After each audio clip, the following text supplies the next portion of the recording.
Hey yo, peace family, grand rising, good afternoon, great evening, and gracious nights. Welcome back to The Source FOTG. Before the verdict, there was the final duel, closing arguments. The jury walked in with a single question. Was Robert Brooks' death an unfortunate training error, or was it a murder cover-up by the Blue Wall? This recap is essential, fam, because the seeds of the split verdict were planted right here. The system requires you to choose a side. The defense chose to blame the system itself. The prosecution chose to blame the men who were in uniform. We begin with the state's final, brutal summary of the death of Robert Brooks. Whoop, whoop, that's the lies of the police.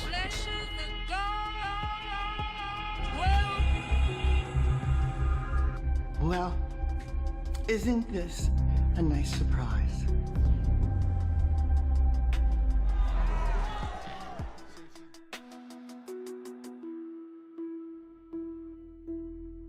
In the body, even in the mouth. They also told you how important it is to check for hidden weapons, drugs, or items that could be swallowed or used against officers.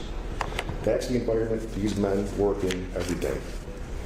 And that's when Officer Farina steps in. He moves in to check Mr. Brooks' mouth. Not to hurt him, but to make sure there's no hidden contraband or obstruction, and possibly to wipe away blood or pepper spray. You'll see a cloth in his hand. The district attorney wants you to believe that cloth was used to try and gag Mr. Brooks, but that's simply not true. It's illogical. Look at the video. You'll see Farina wiping. He's performing a standard, lawful, and necessary part of the search process. Suddenly, Mr. Brooks bites down, hard, on Officer Farina's finger. He didn't hurt his finger by punching him, as Sergeant Trombley tried to imply. He even heard somebody say, "Got bit." And in that instant, Farina reacts. Officer Kessler describes those punches, once in the face and several others striking Mr. Brooks viciously in the throat. Violent, forceful, uncontrolled punches that nobody in that room knew were coming and impossible to stop. As quickly as it happened, it ended. It's not policy.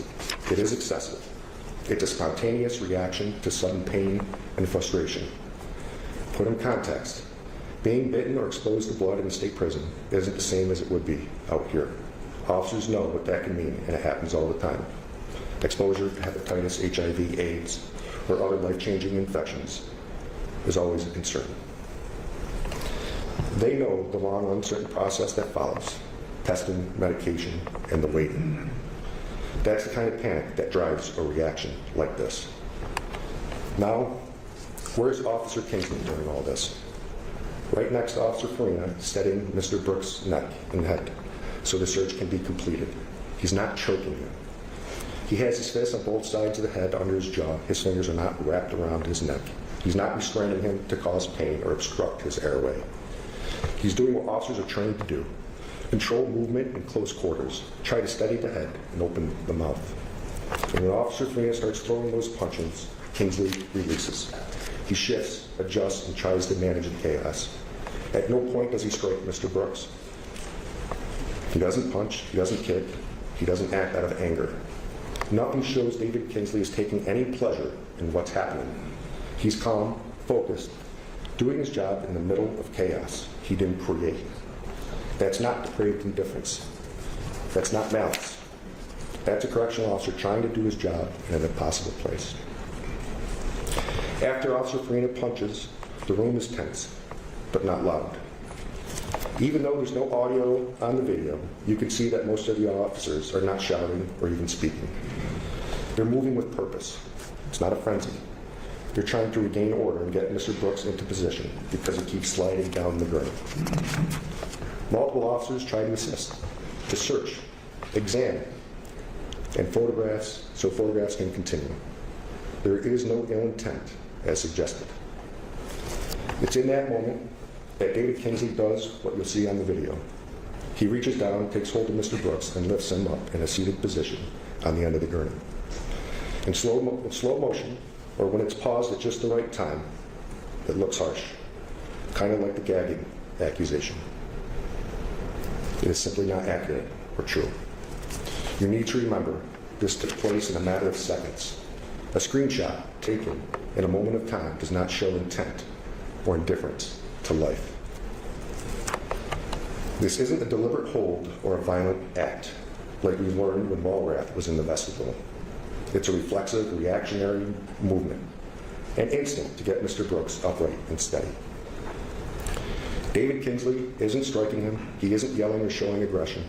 He's doing what he's trained to do, trying to keep...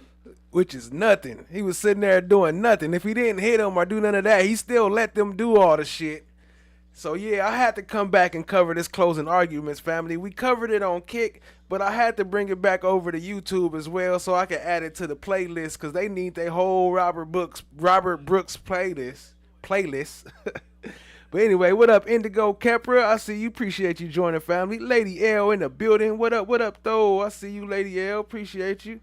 Allie in the building. What up? Shout out to Allie. Appreciate y'all joining. We had to come back and cover this, though, so let's get it, family. Check out our Kick if you want to see some of the exclusives. Controlling the situation and trying to position Mr. Brooks for the next step in the process. The prosecution wants you to see depravity in those few seconds, but depraved indifference means something else entirely. It means utter disregard for human life, cruelty for its own sake, and that's not what this is. This is a split-second human reaction in a room full of correction officers trying to do their job. And then what happens? Moments later, you see Mr. Brooks sitting upright at the end of the gurney, speaking with Sergeant Trombley. As Trombley stated, Mr. Brooks was mumbling, not making sense. The officers have stepped back. The tension has calmed. The use of force is over. Sergeant Trombley has control of the room. He's getting the paperwork ready, the questionnaire, the photo sheets. The process can move forward, and once again, the officers believe the incident is over.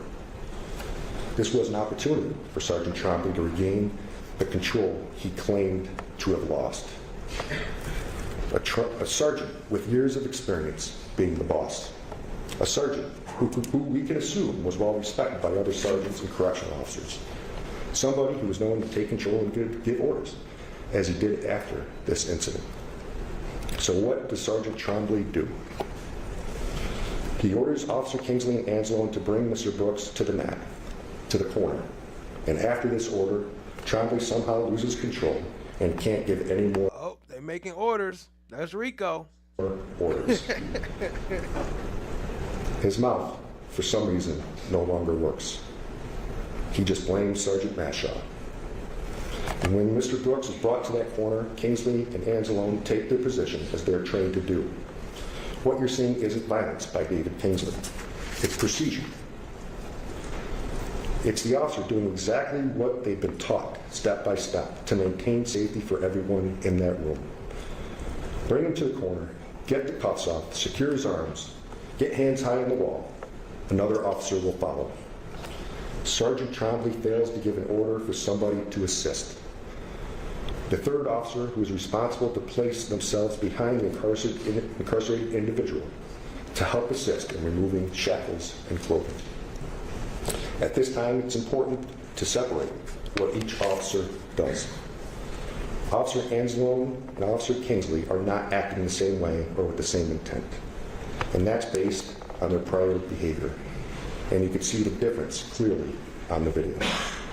David Kingsley isn't lifting, yanking, or striking. He's beside Mr. Brooks, keeping control of the left side. Maintaining position, trying to keep his hands high on the wall, putting his leg underneath Mr. Brooks to support his weight, as Officer Kessler testified.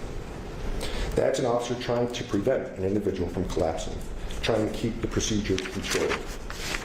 Two officers trained to keep an individual upright and against the wall looking straight, keeping an eye on his hands and body while other officers handle the strip search. Remember what Officer Kessler said about that procedure. The officers positioned in those corners don't have the luxury of turning around to see what's happening. They can't anticipate what might come next. Their entire focus is on the individual, on those hands, that stance and balance. That's why the sergeant plays such a critical role. The sergeant is the one who's supposed to see the whole picture, to know what's happening in every corner of that room, and to give directions when it's needed. That's how these movements are meant to function. Clear chain of command, clear control, so things like this don't happen. Let's remember what Sergeant Trombley stated to you, that he never directed anybody to assist. That when he saw Mr. Brooks in distress, he did nothing. These words came out of his mouth. It's not my job to remove shackles. Yet, he sat there and tried to convince you that he is sorry for what he did, while trying to blame everybody else.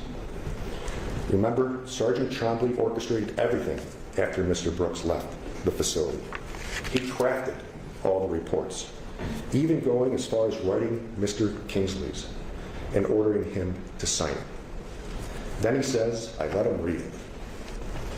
Yet he claims he did not have control. Officer Kingsley is a line officer with the least amount of seniority in that room. All you have to do is count the bars, stripes on all the other officers' arms. Officer Kessler told you at first he thought Mr. Brooks was just being non-compliant, maybe faking it when he went limp in the corner, maybe trying to make the process harder. But then something changed. After a couple minutes, Officer Kessler realized this wasn't acting. Mr. Brooks wasn't resisting. He now believed he was in distress. Something was wrong. So he stepped in without being ordered to. He became the third man, but not to control, to help. He urgently tried to remove the leg irons and the shackles without being ordered, because it was clear to him that Mr. Brooks needed immediate medical attention. And once he freed the restraints, the officers placed him back on the gurney to begin life-saving efforts. And what you do see during these moments on the video, you see Officer Kingsley with one hand on Mr. Brooks' left wrist and Officer Galloper on the right. They're not striking, not choking, not holding him down to harm him. They're holding those wrists because they don't know what's happening. And policy requires control of the inmate's hands whenever there is uncertainty about an inmate's condition. They could have thought Mr. Brooks might be overdosing.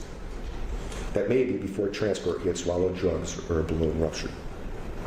That's why the first step is to administer Narcan. Narcan is designed to reverse an overdose, and it can cause an immediate violent reaction if the person suddenly regains consciousness. And that's why those wrist holds are used, not to punish, but to protect everybody in the room. And as the medical examiner testified, there were no external injuries that would have informed the officers what was actually wrong with Mr. Brooks. And it's critically important. There was nothing they could see that revealed the internal trauma. So they reacted to what they thought they were seeing, a possible overdose, a medical crisis, and did exactly what they were trained to do. What happens next is the best evidence of their intent. Because once it became clear that Mr. Brooks was in distress, these officers, including David Kingsley, did not stand back. They lined up to provide CPR. They worked to save him. They performed life-saving measures for minutes on end. This was not some sort of ruse to cover up these actions. And as the testimony showed, Kingsley was the first one in line to provide CPR. You heard a lot about the body cameras in this trial. The district attorney wants you to believe that these officers, including David Kingsley, intentionally didn't turn them on because they wanted to hide what they were doing. But the evidence you actually heard tells a different story. The entire facility rarely used them. Not just these officers on this particular night. Specific to David Kingsley, however, Investigator Cornish testified that the transportation officers are required to pick up their cameras from the camera room right before taking somebody out of the facility, and then return them to their docking station immediately when they get back from the transport. That's the policy. They're not regularly issued an alternate camera when they come back. And Investigator Massot confirmed that. He told you that no alternate camera was ever provided to Kingsley after he returned from transport that day. That's not concealment or being part of some conspiracy. That's procedure. Now, during the medical response, Sergeant Trombley gave an order. He directed... Okay, I had to check and see. So Kingsley is one of the ones that was convicted. That was the ones that is convicted during this trial. So he's one of the ones that's there with them. They some finger pointers, ain't they? The officers to activate their body cameras, and they did. Once that happened, those cameras captured not only the video, but also the audio of what took place next. And that's how you could know what those moments really looked and sounded like. Investigators told you that there was additional body camera footage recorded after that order. Footage that showed the medical response, the CPR, the Narcan, and the efforts to save Mr. Brooks' life. It may have shown officers doing everything they could to help, including David Kingsley, who was the first to perform CPR, which you heard directly from Sergeant Trombley. This action destroys the theory of depraved indifference. Those few minutes reveal the truth, that when the officers realized something was wrong, when they understood that Mr. Brooks was in distress, they acted immediately. They did not prevent medical assistance. They worked with urgency to save a man's life. That's not depraved. That's not indifference. That's not murder in the second degree. And that is the heart of this case. And when you strip away the speculation, the slow motion replays, the freeze frames that extend time, and the labels that the prosecution wants you to adopt, what you're left with is this. David Kingsley never struck Mr. Brooks. He never kicked him. He never set out to hurt him. He followed his training, trusted his fellow officers, and responded when chaos erupted around him. He did not conspire. He was not an accomplice to others' unforeseen actions. When it mattered most, when Mr. Brooks was in distress, he tried to save him. The medical examiner couldn't say that anything David Kingsley did caused or contributed to Mr. Brooks' death. All she could do was describe his injuries from multiple incidences, including mobile. So that's wild, right? Because that's all of their arguments. All three of their arguments is that none of them did nothing. None of them touched him. The three that's here, none of them physically hurt Brooks. But two of them got off, and only one of them got convicted. So how did that work? How did they separate that? I don't get it. Explain toxicology results that indicated the presence of K2, a drug that can cause many different behaviors and health issues. That alone creates reasonable doubt. And as Officer Kessler said again and again, after each incident, I thought it was over. After the vestibule, after the Sally Port, after the pepper spray, and after Officer Farina's punches, I thought it was over. Each moment was its own. Miss D56 in the building. What's good, family? I see you. Appreciate you joining. Separate, distinct, and unplanned. That does not create a conspiracy, a welcoming committee, or an accomplice. And remember this, just because correctional officers wear the same uniform doesn't mean they're part of the same gang. It doesn't mean they have the same motivations, the same knowledge, or the same intent. Just because one officer saw or witnessed something, it does not travel to officers who are in the hallway or in a different room. The acts of some, even those that look violent on video, do not make everyone in that room equally culpable or prove that they were acting together with the same purpose. The law demands that you judge each man individually. And when you do that, you'll see David Kingsley for who he is, a correctional officer who responded to chaos, followed orders, and tried to save a life. Now, the second charge in this case, manslaughter in the first degree, asks whether David Kingsley intended to cause serious physical injury and in doing so cause the death of Mr. Brooks. But nothing in this record, not one word, not one frame of video, not one piece of testimony shows that intent. There is no evidence that he wanted to hurt anyone. There is no evidence that he set out to cause serious injury. There is no evidence that he caused injury. From start to finish, his actions show only an intent to control and to stabilize. And that's not intent. That's training, duty, and decisions being made under immense pressure. And You may believe, as human beings, that mistakes were made that day. And you may wish something had been done differently. But these feelings don't make a crime. Under the law, David Kingsley is not guilty of murder in the second degree, nor is he guilty of manslaughter in the first degree. What you talking about, Will? Maybe you think he could have done more, moved faster, or spoken up sooner. But the law doesn't punish imperfection. It punishes intent and indifference. And those simply are not present here. Thank you. Thank you, Mr. Bush. Mr. Rubin. I'll take a moment to set up a meeting. Yes, sir.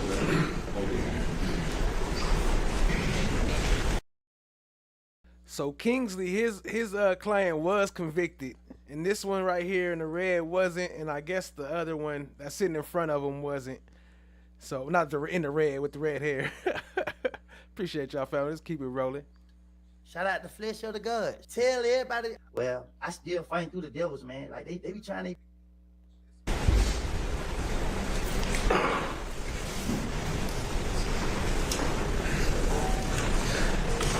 Sun's right there. Sun.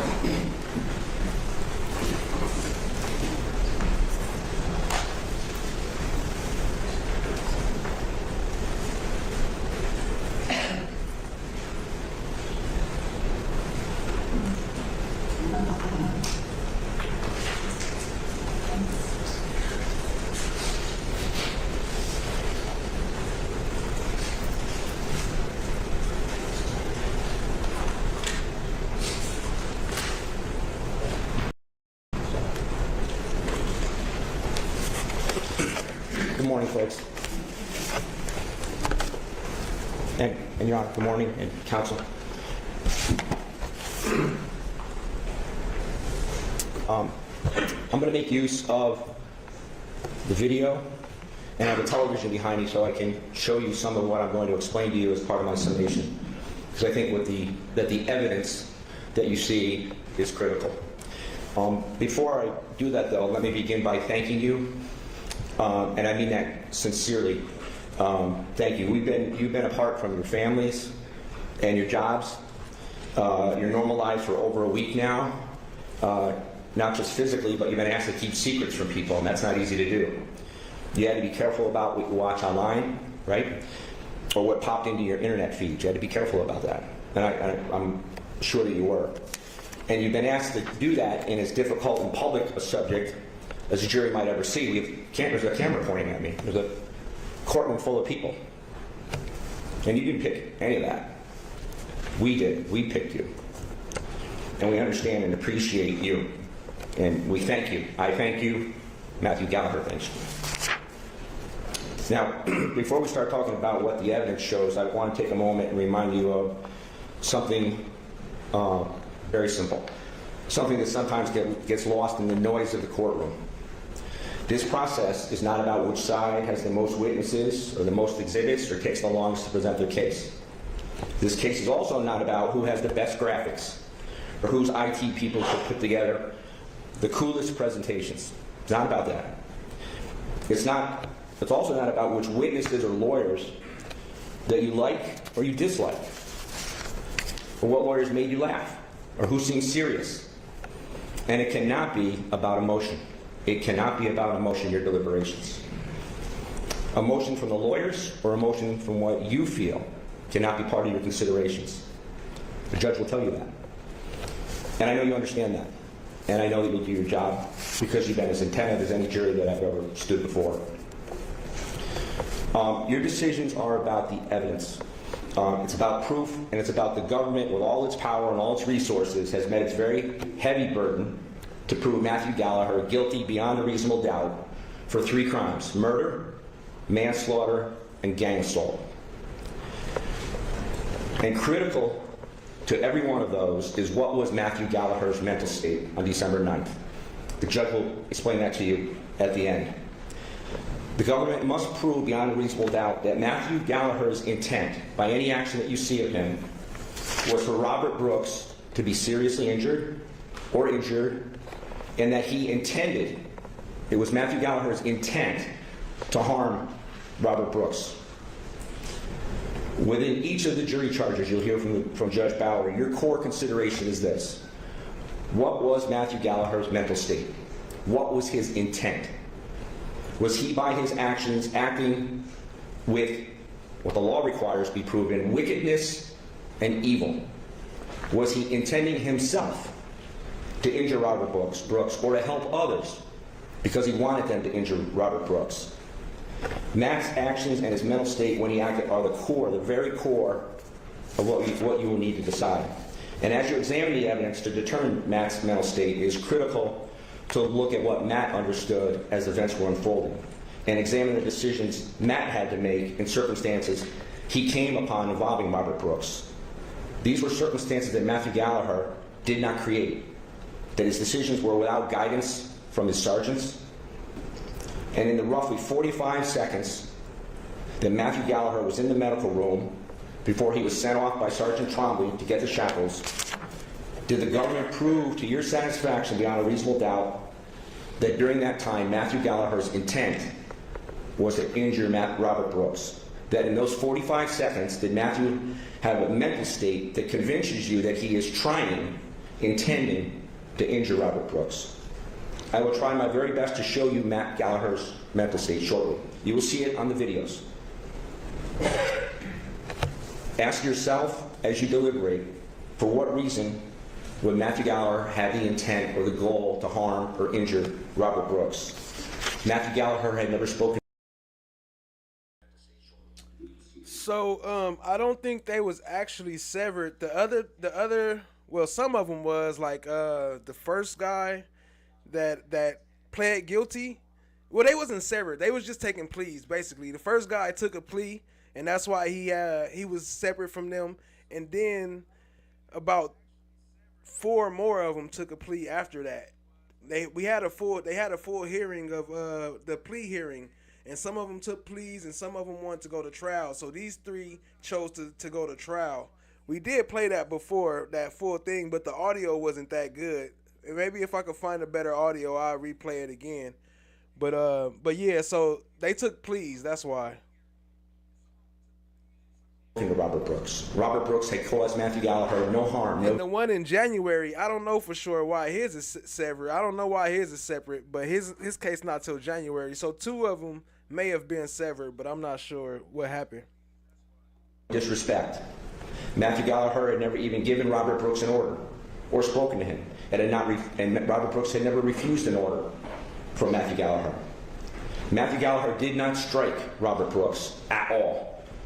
If his intent was to injure Robert Brooks, would he not strike Robert Brooks when he had an opportunity?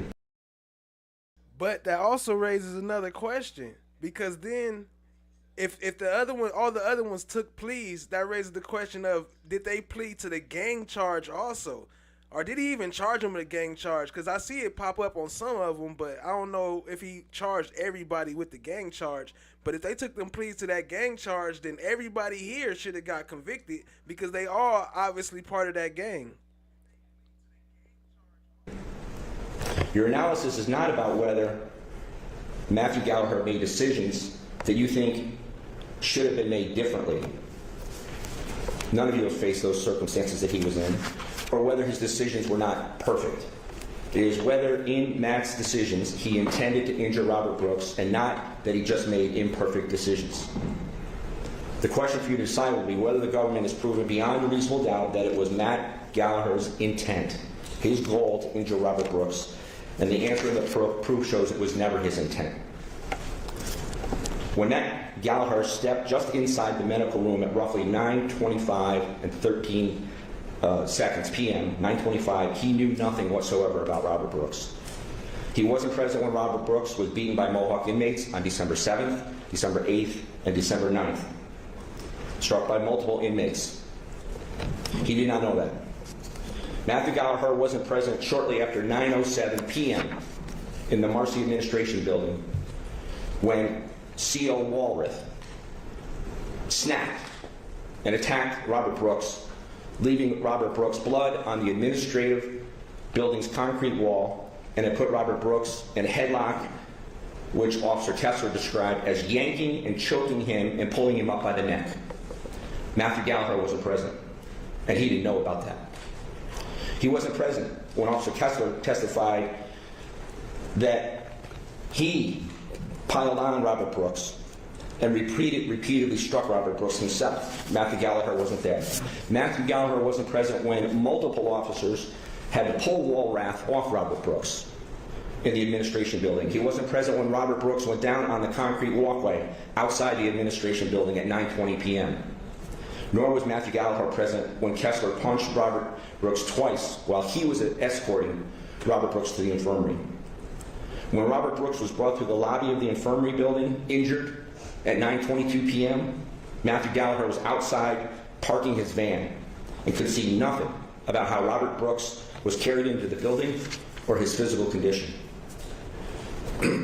Matthew Gallagher was not in the medical room from 9:22:44 to 9:25:12, 30 seconds, when Kessler and Walrath and Anzalone were in the medical room alone with Robert Brooks, where you get a glimpse of how they were already on top of Robert Brooks from CO named Along, his body-worn camera. You will be able to see a small sample of that, a brief sample from Along's body camera recording into the medical unit. But Matthew Gallagher did not see that. He wasn't present. At that exact time, Matthew Gallagher was just entering the infirmary building, from the outside parking lot, after having parked his van. When Matthew Gallagher was standing out in the hallway, not knowing any of what had happened, from 9:23:06 to 9:24:55, that's how long he was standing out there, he could not see into the medical room.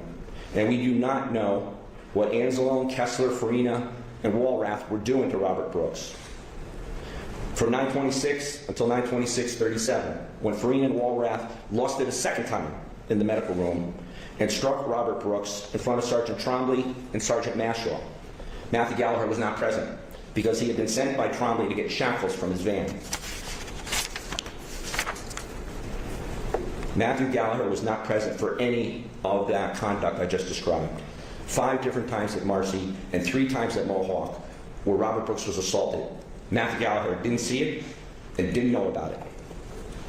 The government's allegation is that Matthew Gallagher is responsible for the murder, manslaughter, and gang assault of Robert Brooks.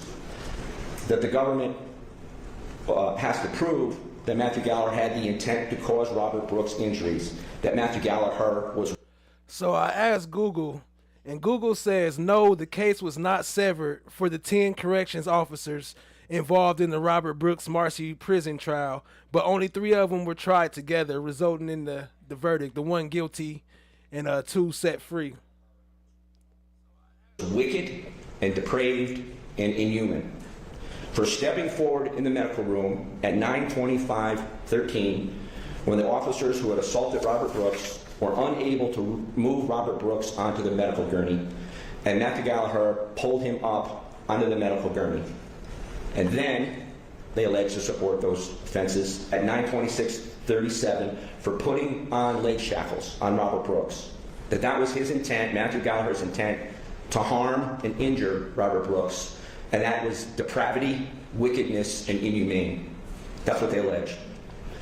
And that not himself, Matthew Gallagher, calling for medical help before Sergeant Tremblay did at about 9:29 p.m., that also constituted inhumane wickedness and intent to injure by Matthew Gallagher. The government must prove beyond a reasonable doubt that by those 3 decisions, Matthew Gallagher intended, it was his goal, to cause Robert Brooks injury, or that his actions showed Matthew to be wicked and inhumane, and he did so. Anzalone, Walrath, Kessler, Farina, you saw that they caused Robert Brooks' death. They acted irrationally and without notice. But the heavy finger of the government is pointing this last week at Matthew Gallagher, saying he intended to cause Robert Brooks' death, that he is wicked and inhuman, and that he intended to cause physical injury to Robert Brooks. You were promised much in the government's opening statement to you, and you expected to be shown evidence of reprehensible actions by Matthew Gallagher. You were promised that by both the tone and the substance of the opening statements. These were promises to you, And you would have been reasonable jurors to have expected the government to follow up on those promises. One, the prosecutor told you repeatedly at the start that they, it was said 10 times, they killed Robert Brooks. He told you Chan, my black is golden in the building. What up, Peace Queen? Welcome. Appreciate you joining. he would prove Robert Brooks' death was quote, a carefully orchestrated act, close quote. And Matt Gallagher, quote, treated Robert Brooks with depravity. I can imagine what you expected to see. Blows raining down by Matt Gallagher on Robert Brooks as part of the, quote, orchestrated act or a planned meeting to create an orchestrated act. And what was then shown to you by way of evidence to support that promise, that Matthew Gallagher never struck Robert Brooks, and was never shown even to try to injure Robert Brooks.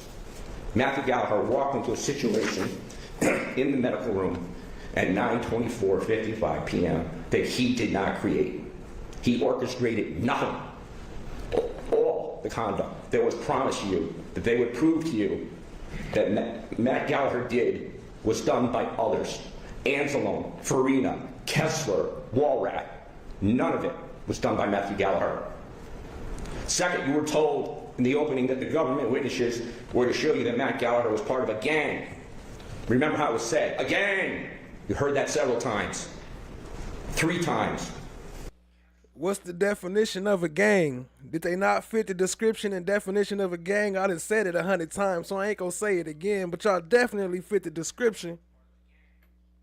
What gang did they show you that he was part of?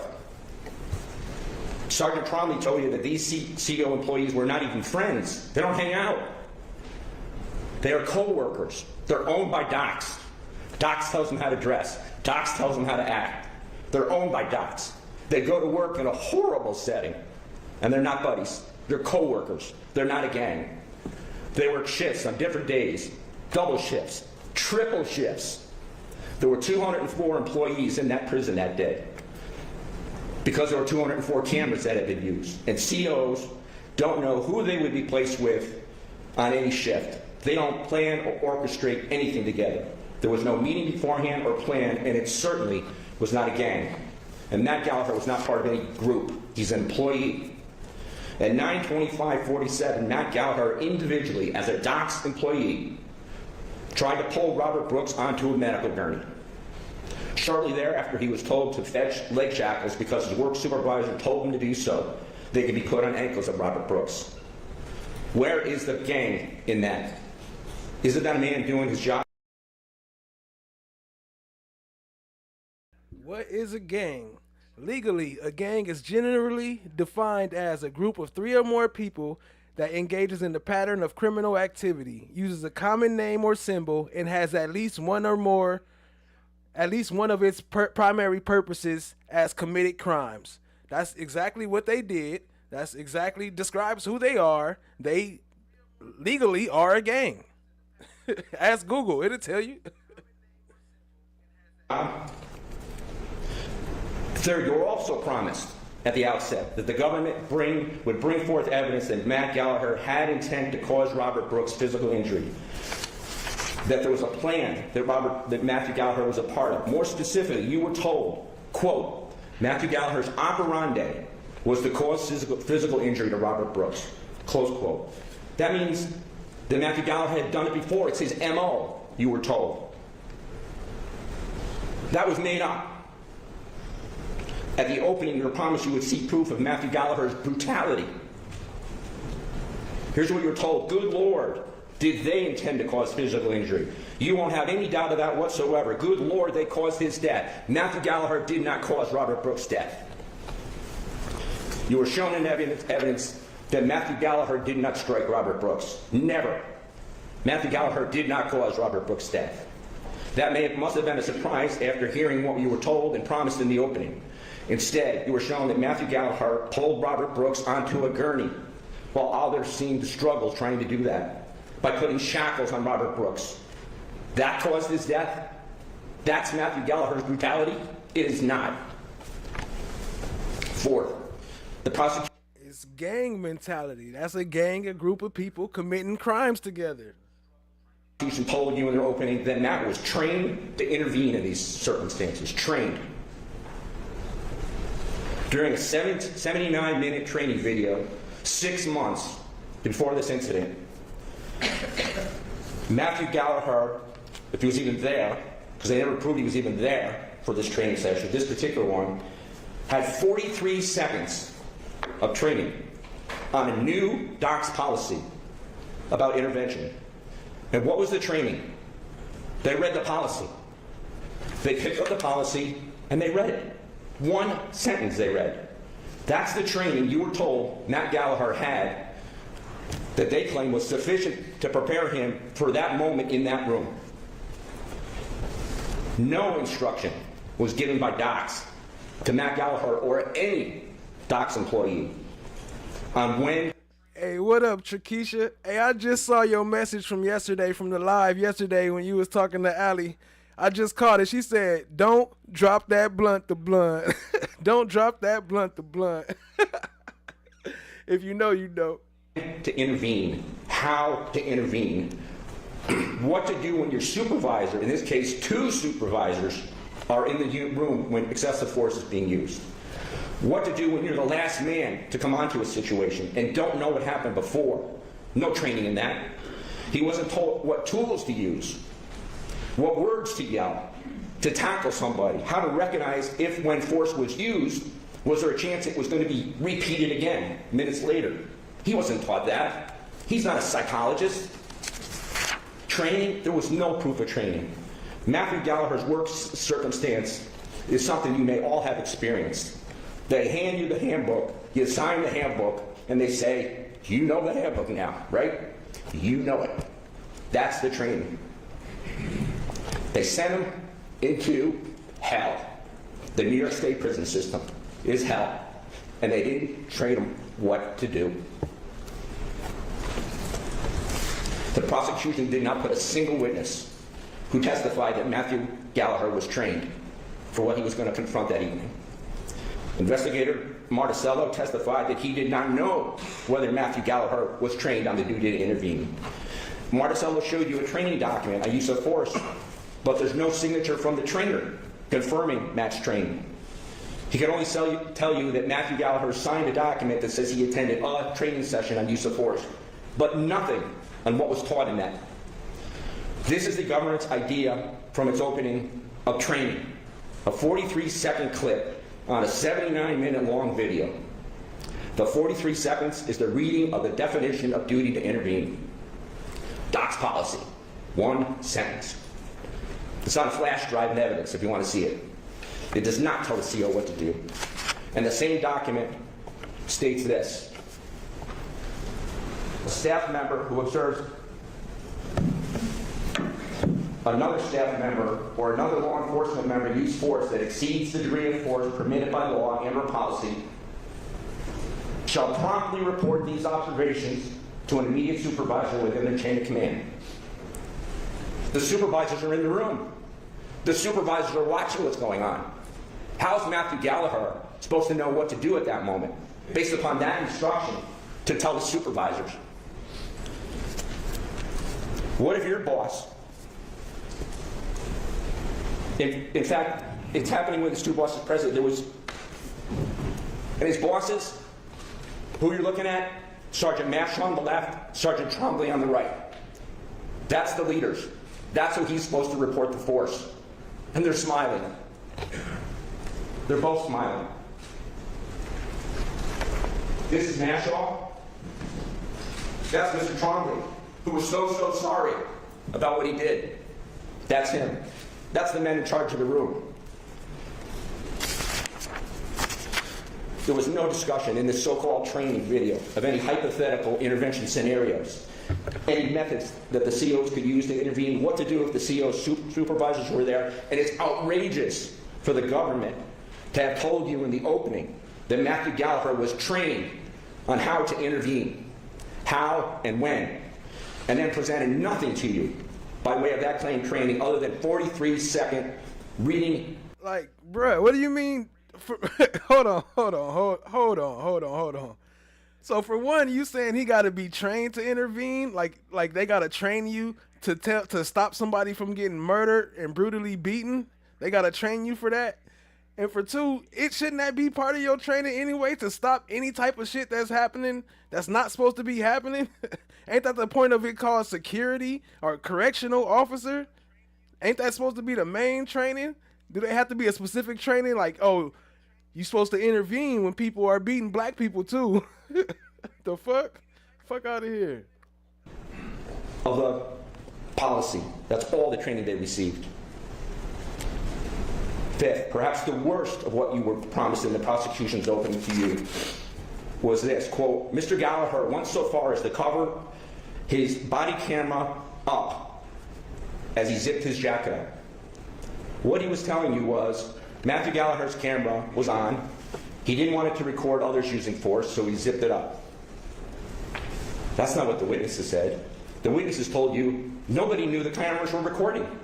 Matthew Gallagher's camera is on his body, but it's not recording. It's not activated. If he zips it up, it's like he zips up over nothing. He's not trying to cover anything up because he doesn't believe his camera's even operating at that time. Marticello testified that in all of his years in docks and experience, he didn't know the cameras were passively recording when they were turned off, that they were still recording. He didn't know that. No one knew that. Matthew Gallagher did not know that. So how could he intentionally try to conceal the actions of others by covering up his camera, by zipping up his jacket? You were promised that that was going to show that Matthew Gallagher was acting to cover up excessive force. 6, you would have expected from the opening that the people would show you that while Robert Brooks was being beaten, Matt Gallagher decided to cuff Robert Brooks' legs, intending to hurt Robert Brooks. But that's not what the video shows. I'm displaying on the room what Matthew Gallagher did at 9:26:41 with the shackles. He walks into the room, he puts the shackles on his right leg. That's what he does. That's what his job is. That's what Trombley told him to do. Trombley said to you, I told him to get the shackles, but I didn't tell him to put them on. But what do you think is in Matt Gallagher's mind when Trombley says, go get the shackles and bring the shackles back? And when he walks in the room, you're going to put the shackles on. That's why you went to get them. You didn't get them for a hobby. You went to get them to put them on. And when Matthew Gallagher comes into the room, he goes, his head's down, because you can see his state of mind. I'm going right over and put the shackles on, because that's what my job is. That's what I'm supposed to do.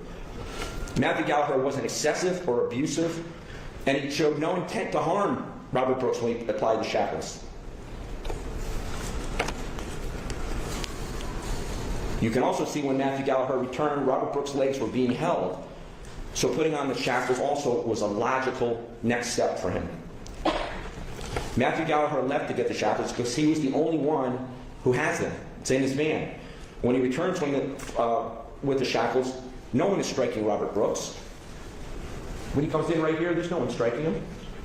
As you were promised you would be told. He sees two people holding Robert Brooks' legs. He attaches one to the left leg and then struggles with the right leg. Robert Brooks is not being beaten or struck while the shackles are being put on. Matthew Gallagher is charged with 3 counts in the indictment: second-degree murder, first-degree manslaughter, second-degree gang assault. With each count, he is also charged with being an accomplice, helping others while intending himself to see Robert Brooks murdered and assaulted. It is complicated, but Judge Bauer will explain it so we all understand at the end of the case. In essence, the government claims that by Matt's actions, pulling Robert Brooks onto the gurney and then placing shackles on his ankles, that Matthew Gallagher intended to injure Robert Brooks. He's also charged with second-degree murder. That under circumstances evincing a depraved indifference to human life, Matthew Gallagher recklessly engaged in conduct which created a grave risk of death to Robert Brooks and thereby caused Robert Brooks' death. By pulling him onto the gurney, by applying shackles, Matthew Gallagher, the government alleged, evinced a depraved indifference for human life and caused Robert Brooks' death. That's absurd. Depraved indifference, which you can see is part of having to prove depraved indifference murder, has a definition, which you're going to hear from the judge, but I'll show it to you. Depraved indifference to human life means utter disregard. Utter disregard, a wicked, evil, or inhuman state of mind. That's what's alleged. That they've proven that with Matthew Gallagher's actions that I just told you. They also have to prove that he acted recklessly and created a grave risk of death. By pulling him up onto the gurney, he created a grave risk of death, according to the government. That he consciously disregarded a risk when he pulled him up onto the gurney and applied the shackles. And that those two actions constituted a gross deviation from the standard of conduct that a reasonable person would have done under the same circumstances. The government alleges that Matt's depravity, his depraved indifference to human life, his wicked, evil, or inhuman state of mind, they believe they've proven that to you. Because they have to prove that, or this charge has to be dismissed. Count 2 is first-degree manslaughter, second murder-related charge. They have to prove that Matthew Gallagher had intent to cause serious physical injury and cause the death of Robert Brooks. That he intended to cause physical injury to Robert Brooks, while pulling him up on the gurney and shackling him. That was his intent. Intent to cause physical injury and cause death. A conviction for this charge requires Your Honor, I intent. apologize for interrupting the state earlier, the but the state can talk the ears off a donkey. This continued filibustering has got to stop. Difference. Here the government must prove that Matthew Gallagher, by his actions, intended to cause serious physical injury. And that he did so by pulling Robert Brooks onto the medical gurney at 9:25:47 and putting him in shackles. And putting shackles on his ankles at 9:26:37. Once again, there is not proof beyond a reasonable doubt that Matthew Gallagher intended that it was his goal to seriously injure Robert Brooks by pulling him onto the gurney and later applying the shackles. The third count is gang assault.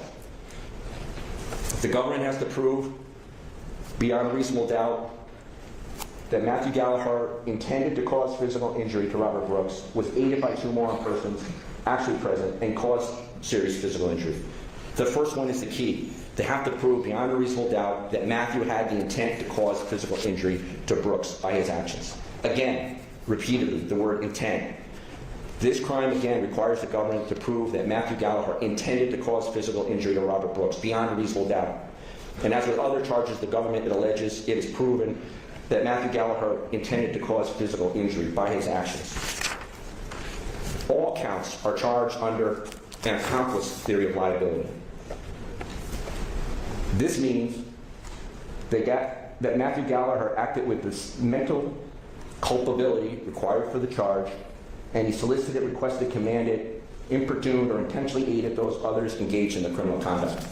That's a mouthful. But what does it mean? It means that he helped people cause the death of Robert Brooks, serious injury or injury to Robert Brooks, and he intended by his actions that would happen. That was in his mind, his goal. That his goal in moving Mr. Brooks up onto the gurney, he wanted other officers to then assault him further and kill him. That's what he wanted. That he wanted them to injure him further. I know this part that I just ran through just now is a lot. It's new to you and it seems complicated, and it certainly is. This is the law. But Judge Bauer will explain it better than me before you begin to deliberate. The key, though, the absolute key is what is Matthew Gallagher's state of mind when you see him pull Robert Brooks up on the gurney and when he applies the shackles. Were Matthew's actions wicked, evil, inhumane? Did he create a grave risk of death to Robert Brooks? Was he intending to physically injure Robert Brooks? Did the government prove that his intent, his goal, was to injure Robert Brooks? Or what I think the proof shows is that he was trying to step forward when his bosses, his sergeants, Trombley and Mashaw in particular, stood mute, and to help get Robert Brooks onto the medical gurney after his co-workers were struggling to get Robert Brooks onto the gurney.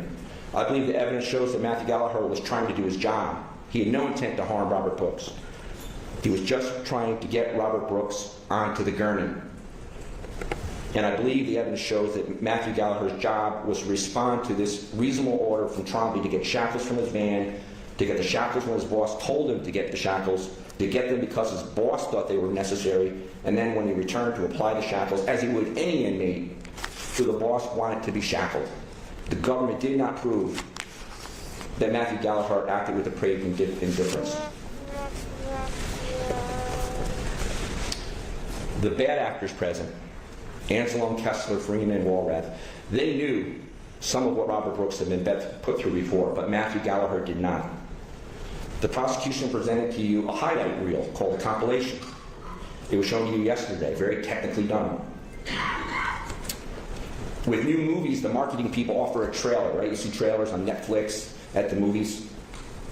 And more often than not, the trailer doesn't tell the whole story. Instead, it's a selective assembly of parts of the story that make the marketing people think will sell the movie. The government took carefully excerpted video, short, with dramatic effect. They highlight that which they claim shows people in their briefest and worst light. They exclude the context. They exclude anything that contradicts the message. In one of the images, the prosecutor showed a photo of Matthew Gallagher with a smile. I suspect he's going to show that that's evidencing guilt or indifference. So I think they suggest, for whatever reason, have you ever managed to smile in a setting that you shouldn't? In this trial, was there ever a moment when you smiled? What if that smile was photographed? And what if the photo was going to be used to define you, to define your character? What if the reporters wrote, the jurors smiled at images of Robert Brooks, and then they matched up the timing of the smile with something very bad, made you look foolish, made you look indifferent? Is that fair, or is that a distortion? And is it intended to be a distortion? Why didn't the government in its compilation photos show the grim look of Matt Gallagher standing back at the doorway when he first arrives, and then moves forward when he sees Farina starting to use the cloth on Robert Brooks' face?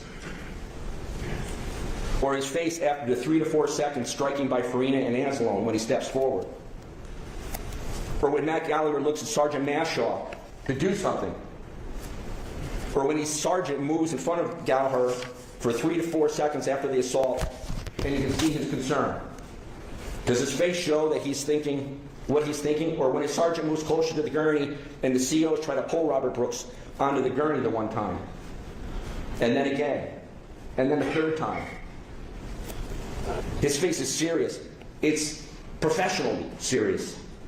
There's no smile on his face then, but the marketers in the trial trailer, in the compilation, want you to see Matt Gallagher smile and then use that to make you conclude he is bad character.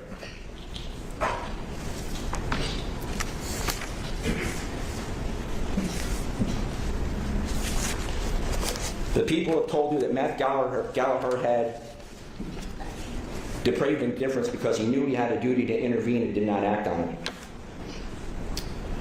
Judge Bauer will instruct you that there is no duty to intervene in New York state law. It does not exist. It is not a law. And that you cannot find that Matthew Gallagher is guilty of the offenses solely by failing to intervene, because no such law exists. But the government will argue, and can argue, that you are to consider what you think that Matt Gallagher was taught, his training on intervention, or what he knew about intervention. And I'll speak to that further in a few minutes. You have to decide if the prosecution proved beyond a reasonable doubt that Matthew Gallagher's actions, moving Robert Brooks onto the gurney and putting on shackles, that those actions involve actions of a person with an evil or wicked mind. Matt Gallagher's state of mind is paramount. I'm being repetitious, because I want that to sink in. His state of mind is what matters. What will help you to determine his state of mind? What he knew when he was acting, what he did, and what he didn't do. First, Matthew Gallagher was not present for what happened in the administration building when Kessler assaulted Robert Brooks. At 9:16 p.m., remember, Mr. Brooks arrived at 9:07. At 9:16 p.m., Matt Gallagher is in the infirmary lobby.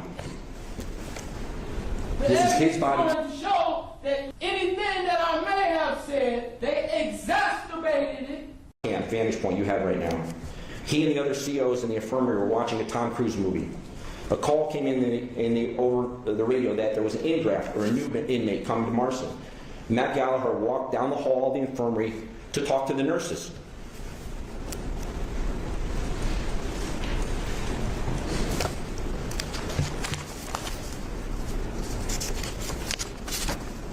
Is that the mindset of a CO that wants to see someone harmed by going and talking and alerting the nurses? Or is he likely connecting with the nurses to be sure Robert Brooks receives medical care when he arrives to the infirmary for his intake medical exam?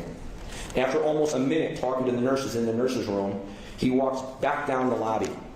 Two other COs are standing just outside the infirmary front door.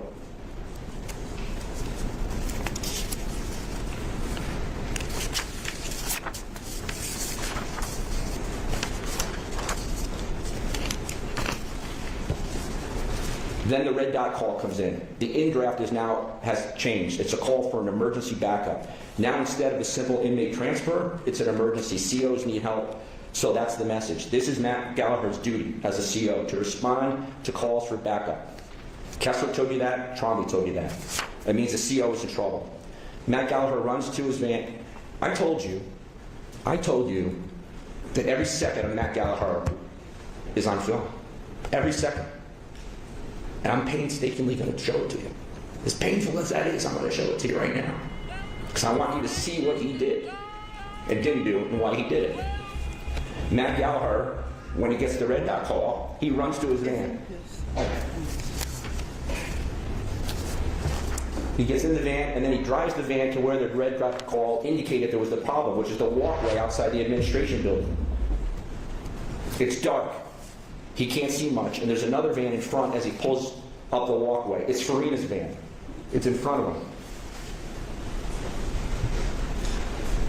That's Farina's van. That's the administration building. Right there on the right is Matthew Gallagher's van.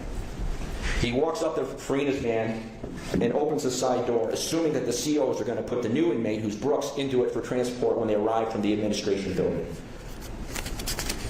He's opening Farina's van. His camera shows that he can't see if any force was used on the walkway. He's too far away. He's not involved. He just stands next to the van. Instead, 6 COs and 2 sergeants walk towards and right by Matthew Gallagher with Brooks and do not put Robert Brooks into Farina's van. They walk right past him. They walk past the van, and now you're seeing their back end as they go by. The COs escorting Brooks, who was handcuffed, are Anzalone with his backwards hat on, and Kessler. Right there. Behind them are Farina and Kingsley. Farina, who's one of several people that act like an animal that night, is not a sergeant. But Trombley testified he's an experienced, specialized officer on the crisis intervention unit. He's more experienced than Matt Gallagher. And following them then is Sergeant Mashaw, Walrath, and Kiefer. Kiefer's holding the inmates' records, and Sergeant Trombley. 2 supervisors, 2 sergeants, Trombley and Mashaw, and Farina, who is a member of a special unit. All seems good. Crisis over. Here's what Matthew Gallagher does not know. According to Kessler, Robert Brooks likely is already seriously injured. According to Kessler, Walrath had snapped in the administration building shortly after the 907 arrival. And Walrath, by all accounts, is also an animal. He had choked Robert Brooks, yanking him up by the neck, punched him, and Kessler had punched him, both repeatedly. Walrath had to be pulled off of Robert Brooks. This is after 9:07 p.m., the time period when the medical examiner, the doctor who testified on the autopsy, told you that Mr. Brooks suffered his deadly injuries. It was at that time. But Matthew Gallagher knows none of that. He is out in the parking lot driving over to Farina's van. As the 2 sergeants and 6 COs pass Matthew Gallagher, not a one even acknowledges Matthew Gallagher. He's invisible. It's the first of several times over the next 15 minutes. And mark this, by 15 minutes from now, Robert Brooks is almost dead. When the 6 COs pass Matthew Gallagher at Freeman's van, they don't acknowledge him. It's the first of multiple times that Matthew Gallagher appears invisible. He's invisible the whole time to his colleagues. He's not one of the boys. No one pays attention to him. The COs escorting Brooks down the hallway, walk right past them. And none of the COs later, outside the exam room, talk to him as he walks up and stands out in the hallway. He appears as a loner. Kessler ignores him. Mashaw steps in front of him as if he's not there in the exam room. For Trombley, his only direction, his only acknowledgement of Matthew Gallagher is fetch. Fetch the shackles.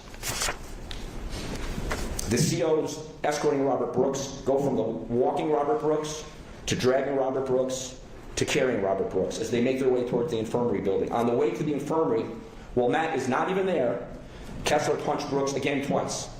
That's what he said. Matt did not see this because he was driving his van back in the parking space. Robert Brooks is then being brought inside the infirmary building at 9:22 p.m. in 30 seconds. 9:22. There are now 4 officers with him as they go through the lobby. Still, Kessler and Anslow carrying him on his shoulders. Kessler had punched him twice on the way to the infirmary. Kingsley is now holding his legs, and Walters is walking behind him. This is coming into the lobby of the infirmary building. And that 4th person right there, that's not Matt Gallagher. That's Walters.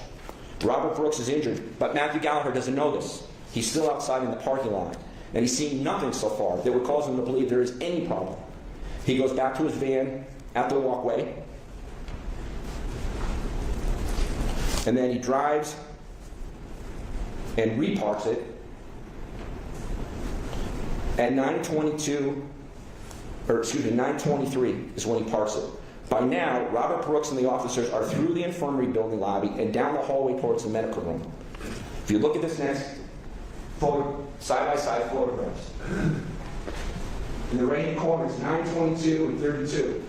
This is Mr. Brooks being carried through the lobby by the officers. At 9:22:32, this is Matthew Gallagher's body cam. He's in his van. He's nowhere near them. No one is in the lobby when Matt Gallagher comes in except Trombley, who's on the telephone. Robert Brooks has been brought by the officers down the hallway and into the medical unit at 9:22:43. This is the slide from Officer Abel. They're just going in the room, and on the right-hand side is a nurse looking in the room. Once in the room, several officers, likely Kessler and Walrath, who beat Brooks in the administration building, and Anzalone, none of who can be made out because... Where the nurse at? Her ass need to be here too for not reporting that shit. Their backs are to Alone's camera that appear to be on top of Brooks in the medical room. The only image of that is from Officer Alone's body-worn camera, which I'm going to put up on the screen. At that moment, there's 3 to 4 officers on top of Robert Brooks in the medical unit. Matthew Gallagher, at that moment, is nowhere near the medical unit. He's coming in the door. This is him coming in the door as they're in the medical unit on top of Robert Brooks.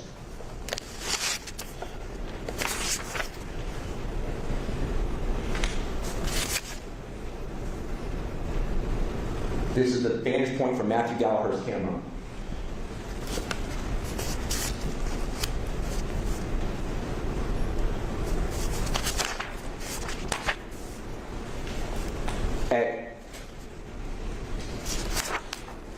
Multiple officers, actually I'm going to show the next slide, Ash. This is at 9:22:52. This is the medical unit. These are the officers in on top of Mr. Brooks. And this is the vantage point at that same moment of Matthew Gallagher. He's out in the parking lot. He knows none of what's going on. While Matthew Gallagher is down in the hallway, multiple officers come down to the area of the medical room. They go back and forth, they mill around, and they leave. Matt stands in the hallway and can see the nurses in the hallway. Slide 34, Ash. That's the nurses. This is Matt Gallagher's vantage point, and beyond him is the nurse looking into the room. At 9:23:16, this is where Matt Gallagher stands in the hallway. Right there. That's Matt Gallagher on the left. He's had zero involvement with Robert Brooks. He knows nothing about Robert Brooks. They've had no interaction.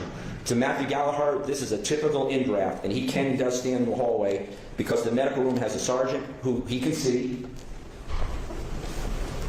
and COs who he cannot see in the room. He's just not needed. For the next 119 seconds, Matthew stands in the hallway several feet from the entrance to the medical unit. He's casually talking to officers. He doesn't seem depraved. He doesn't seem to have an evil mind. He's literally hanging out. This is Matthew Gallagher's perspective. That's Officer Farina and Officer Walters. Matthew Gallagher sees nothing about what's going on in the room. At 9:23:26, whatever's going on, Walters finds it entertaining or something, and he goes like this with his hand. At 9:23, keep going. Sergeant Mashaw. Welcome, Sergeant Mashaw. At 9:23:35, Sergeant Mashaw, the man in charge of the room, according to Officer Trombley, stands at the door. That's Matthew Gallagher's boss. Officer Sergeant Mashaw is a profile of a disinterested clown the whole time. Under the circumstances as they unfold, his behavior is dangerous as a leader. This is the person to whom the COs take orders, are to follow, who is to guide them, who is to curb their behavior, who is to help them, and who himself is to make decisions. There are over 15 people in and out of that room, and Sergeant Mashaw never does or seems to say a thing. Is he afraid of Farina and Anzalone? Or of Kessler? Of Walrath? Is he incompetent? And how does Docs put him in charge of anything? Then Trombley comes in the room at 9:23:48.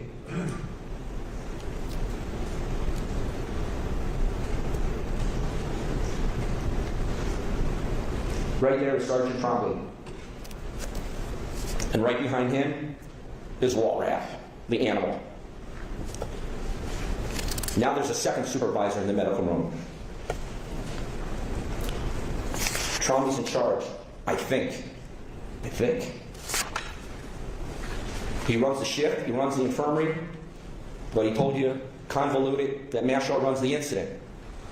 I don't know if they know who's in charge, but somebody's in charge. Trombley told you he came down the hallway and he said he heard a scream. But watch the tape right here. He's got a smile on his face, no one in the hallway is moving or appears concerned, and the moment Trombley turns into the room, other than Mr. Brooks having blood on his nose and being on the end of the gurney, nobody appears to be doing anything. Kingsley's leaning on the counter, Anzalone has his hand on the back, and I believe it's Kessler has his hand on the back. It doesn't appear there was screaming coming down the hallway. It's Trombley's job now to meet with Brooks.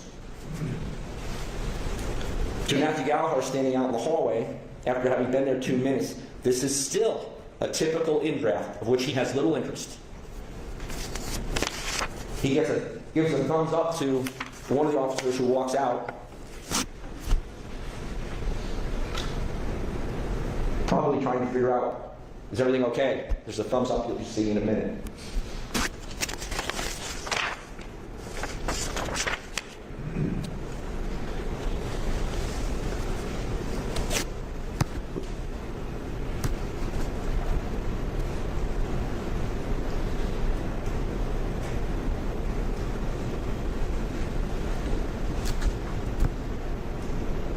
It might have been earlier, but it's on there, and it's not important actually. It's now 9:25 and 12 p.m. 9:25:12. Robert Brooks has been on site since 9:07. That's 18 minutes. Matthew Gallagher has still not seen Robert Brooks, other than passing by his van in the dark at 9:21, 4 minutes before. Robert Brooks has been alone in that room with Anzalone, Kessler, and Walrath, who were involved in 3 incidents. 2 of the 3 had struck him in the administration building, and another in the walkway. And several others were also in the medical room, kneeling on top of Robert Brooks. Sergeant Mashaw is at the doorway, supposed to be monitoring what's going on. And Sergeant Trombley, who would be working with Robert Brooks to check him in, is supervising everyone in the room, if Mashaw wasn't there. Matthew Gallagher looks in the room the first time at 9:25:15.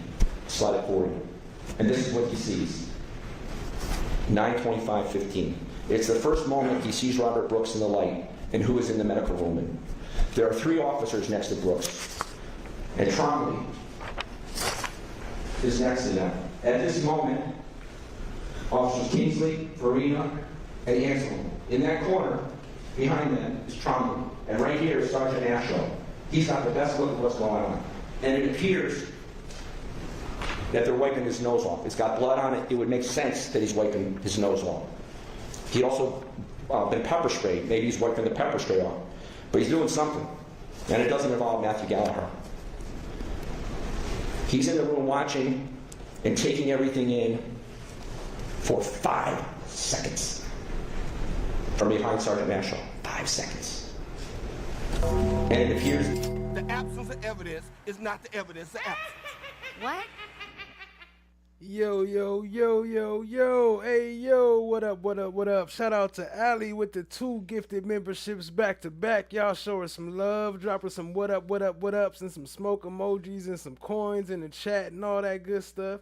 Shout out to Susie J and Jenny Madowski, got gifted memberships. So that's crazy you sent that right when I was trying to research this question. I had just asked Google this question right before you sent that. Was how do they opt in to receive gifted memberships? Because some people may not know or may not have opted in to receive the gifted memberships. But I was looking on the phone and I don't see it on my phone. But so to opt in, it says you go on the live chat, whatever, in the Premiere, click the $sign to pull up the memberships, and then click the 3 dots in the right corner and go to gift settings. And then you have to turn on the allow gifts options. So some of you who have not received gifts, you may not have opted in to receive gifts yet. So you got to do that. But it's different on different devices. So you got to find out how to do it on your specific device. But basically, you got to find the opt-in gift settings right here. So shout out to Ali. Appreciate you. Y'all show us some love for the donation, for the sponsorship. Appreciate you, family. Is not the evidence. Keep it rolling. What?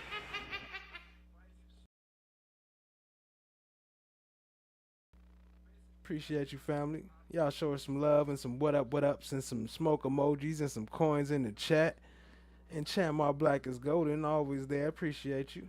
Let's keep it rolling. Then that Robert Brooks bites Farina at the end of those 5 seconds. Farina is a long distance away, a good distance away, long is relative, from Matthew Gallagher, and in between Matthew Gallagher and Farina is Sergeant Mashrow. And Farina reacts to the bite by assaulting Robert Brooks several times in the head and maybe the neck as Anselm hits his legs. You've seen that image a lot. It lasts 4 seconds. From 9:25:20 until 9:25:24. It's horrific. But it's 4 seconds. And it's over. You saw Mashaw take a half a step in and stop and settle back. He's not doing anything. There's not a thing Matthew Gallagher from his location in the doorway could do to have stopped Farina. He wasn't in the room 5 seconds before it happened. And then it took only 4 seconds for it to start and be done. As importantly, his 2 sergeants, the bosses in the room, they don't move. Both are closer to the gurney than Matthew. Sergeant Trombley can touch them. He's that close. And Mashaw is in front of Matthew. Both Kessler and Trombley testified that there was no notice before Farina snapped. Kessler testified he was shocked and didn't know what was going to happen. Trombley testified that he didn't expect that he happened. But then it stops. As quickly as the assault happens, it ends. Trombley told you it was over. He thought the use of force was over. And Matthew Gallagher would also believe it's over. He's been in the room 5 seconds when Farina and Anselm lose it, and once it's over, there's nothing for him to do. There's nothing more to stop. But there are steps Sergeant Trombley and Sergeant Mashaw are required to do at that moment. It's now disciplinary. It's supposed to be disciplinary at that moment. And Sergeant Trombley is supposed to tell those officers right then, Farina and Anzalone, to leave the room. It's policy. Trombley testified. DOCS has a policy that if an officer is involved in a use of force, he has to be removed from the vicinity of the inmate. Matthew Gallagher is expecting that Anzalone and Farina are going to be removed from that room. Why? Because it's DOCS policy. It's standard. And Trombley explained why that policy exists. If an officer uses force on an inmate, he should leave the inmate further because he could be hyped up. He could be excited. He could be agitated. And there's an opportunity or possibility that it will happen again. So if Anzalone and Farina are removed from the room as they're supposed to be, who would take over with Robert Brooks? The two sergeants are there, but there are also other COs nearby. There are 3 to 4 in the hallway, and Matthew Gallagher is just inside the room because none of them had been involved in the use of force. Matthew Gallagher would be suitable to step in place of Anzalone and Farina when Trombley or Mashaw sent them out of the room.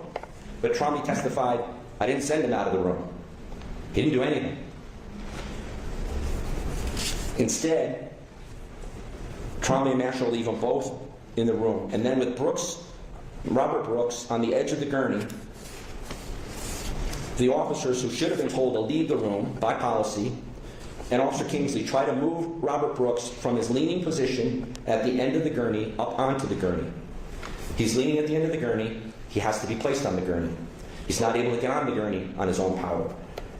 He's going to be placed on the gurney for a medical examination and to be searched. And the officers start trying to move Robert Brooks onto the gurney. Once, twice, 3 times. They try to pull him up onto the gurney. And they don't get him up. Is he passively resisting? Is he knocked out? Do they have the wrong angles or leverage? But Matthew Gallagher, he wouldn't know the answer to any of those questions. All he can see is they are not getting Robert Brooks onto the gurney. And now Matthew Gallagher faces a decision. What is he to do? The decision is, does he decide to consider this person as a man, as a human being, or to let them treat him like some type of animal on a pig slaughter farm? Fuck out of here. The government argues that Matt's decision in the next several seconds proves beyond a reasonable doubt some combination or all of these. That he's depraved, that he's indifferent to human life, that he created a grave risk of death to Robert Brooks, that he intended to injure Robert Brooks, that he intended to help others injure Robert Brooks. Simply that over these next 16 seconds of Matthew Gallagher's life, the government's alleging that he's deciding to injure, he's intending to injure and cause the death of Robert Brooks. That's what they have to prove beyond a reasonable doubt. The next 16 seconds of Matthew Gallagher's life, over the next 16 seconds, they state that he intended to injure Robert Brooks. 16 seconds. 1, stop it, Ash. They tried to pull him up once. They didn't get him on the gurney. Ash. Twice, they can't get him on the gurney. Mashaw moves in front of Brooks, but he doesn't move in front of Farina, excuse me. Sergeant Mashaw moves in front of Matthew Gallagher, but he doesn't approach to help. So, with 6 people here, 4, 5, let's just say 3. Let's just say 3 people. With 3 people here, y'all can't get him up on a gurney. Y'all can't get a grown man up on a gurney. And your best idea, the best way you can come up with it is, let's grab him by the neck and lift him up by his neck onto the gurney. This was your training? You was training to lift people up by their neck on... Fuck out of here. He doesn't help. Go ahead, Ash. 3rd time, they don't get him on the gurney. And they're getting rougher. I don't know, they're frustrated. Are they incompetent? They can't get him on the gurney. So who's supposed to act? He's supposed to act. Mashaw. He's supposed to take charge. And he doesn't.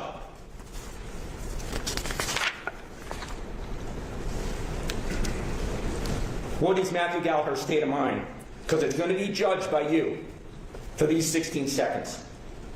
What does he know before he makes his next decision? When they try to pull him up 3 times and fail, when he knows that he's been struck by Farina less than 30 seconds before, Farina and Anselone, what's he supposed to do? What's his decision process? What does he know? Maybe try to lay him down, take off these cuffs so he can lay down, instead of trying to make a dude that's half unconscious, can't even think, can't even talk, and trying to make him sit up like he at a dinner table or something. Sit up, sit up. You're at this dinner. Like, obviously he cannot sit up. Why are y'all trying to force him to sit up? This is what he knows. Y'all dragged him over. Did you see the way he was slumped when you first brought him over from the other prison?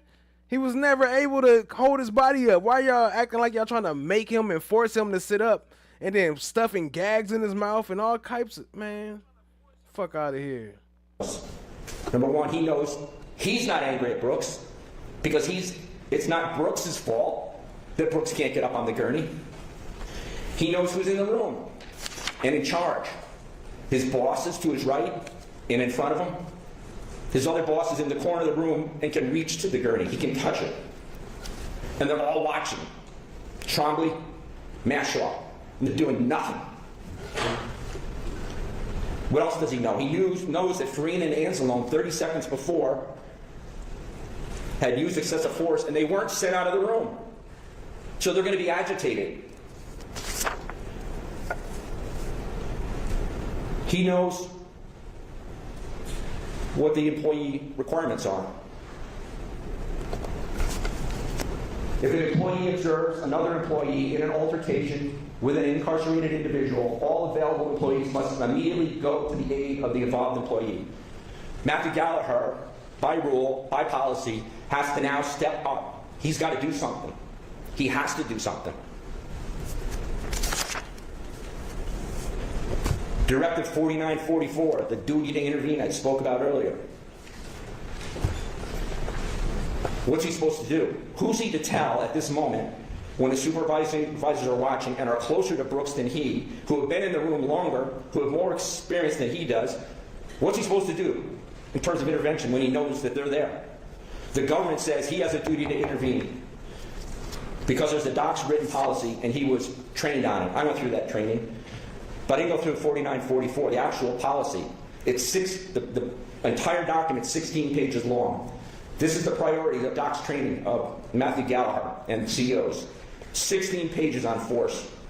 12 of the pages are how to write a report. 12 pages are how to fill in the blanks on reports. 1 sentence in this policy is on duty to intervene. It provides no details on what Matthew Gallagher is to do. Does he yell? Does he ask Mashaw or Trombley to do something? They're the bosses. They should be telling him. Does he run from the room? Does he just leave the room? What was he taught to do? He wasn't taught anything, and they never showed you he was taught anything. You didn't hear from the instructor who taught these guys what to do. They claim he took a course on force that included a duty to intervene. That's crap. He was read 1 sentence of a policy manual. That's his training. 79-minute video he was shown.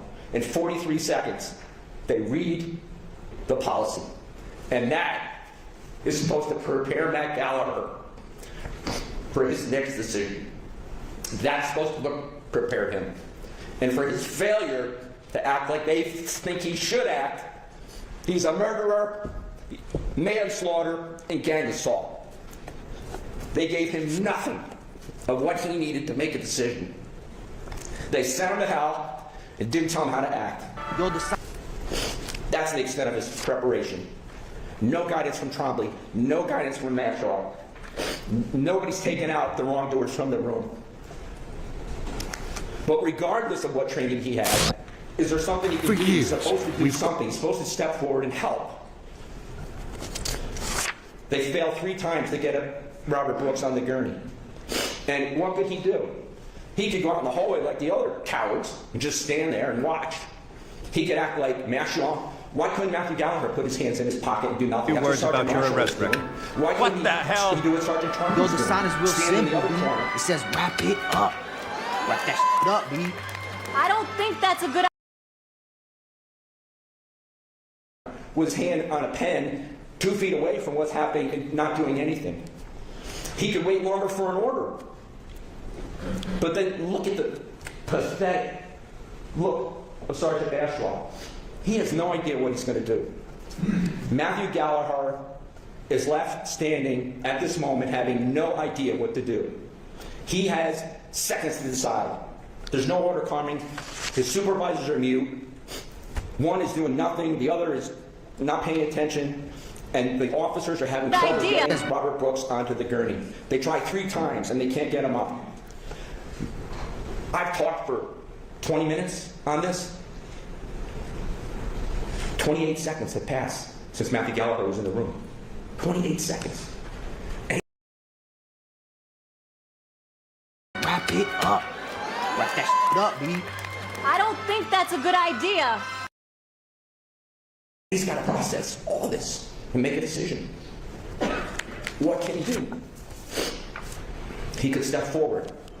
He could do something to help get Brooks on the gurney. Is that intervention? Maybe. Is it going to the aid of an officer? Maybe. Is it diffusing what appears to be getting more and more heavy-handed as they try to pull him up on the gurney? He could diffuse that. He could help Brooks get on the gurney to alleviate the struggle the other officers are having to help.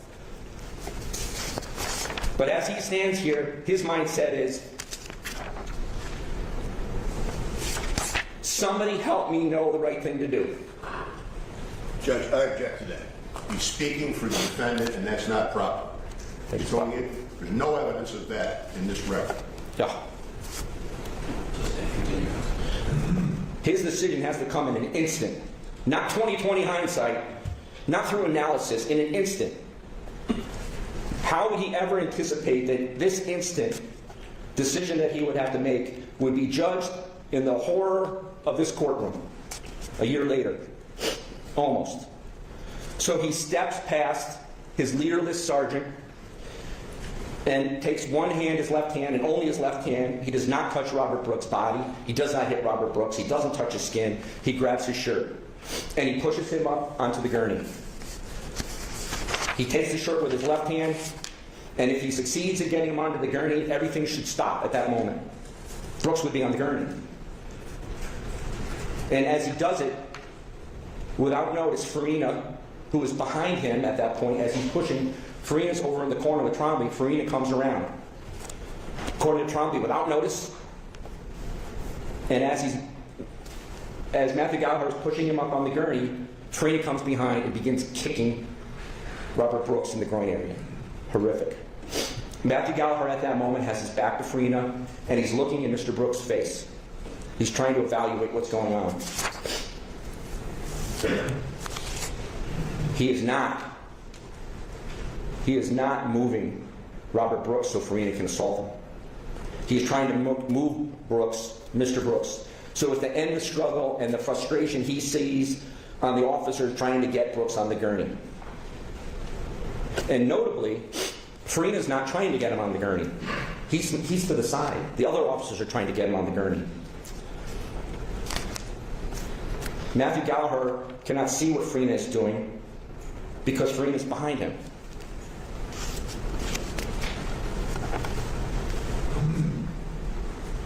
This is Farina kicking.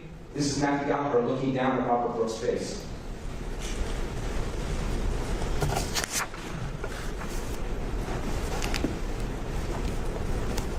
Officer Kingsley then turns his back into Matthew Gallagher, pushing into Matthew Gallagher and moving him out of the way. Here's the entire clip.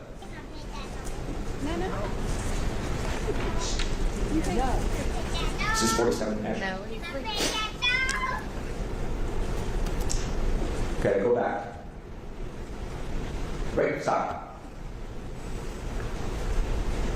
As he does that, Officer Trombley, who's right here, testified, I told Matthew Gallagher to go get the shackles. So Matthew Gallagher's leaving the room because he was told to get the shackles. Now this is the first order anyone's issued, and it's by Trombley. And he leaves to get the shackles. Matthew Gallagher is gone to get the shackles for 37 seconds. From 9:25:57 to 9:26:32. Play 49, Ash. You can see him leave the room. It's 9. It was 9:25:57. That's his 9:26. He's already out of the room at this point in time. Matthew Gallagher has no problem in his mind, has no problem to leave because he's leaving behind his bosses. They will handle the situation. Trombley is given an order, albeit weak and late, but Mr. Brooks is on the gurney. Trombley or Mashaw are in charge, and Matt Gallagher is heading up the hallway to do what he was told to do.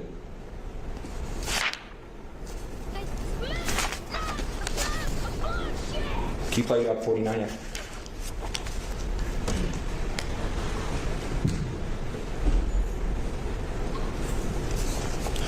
Well, Matthew Gallagher is going out of the room. Farina starts up again. Trombley and Mashaw do nothing again. Bruh. At 9:26:03 to 30,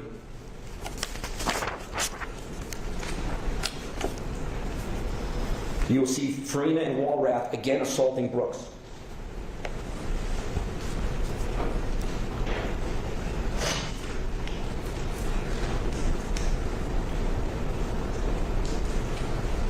The truth is, you are a liar.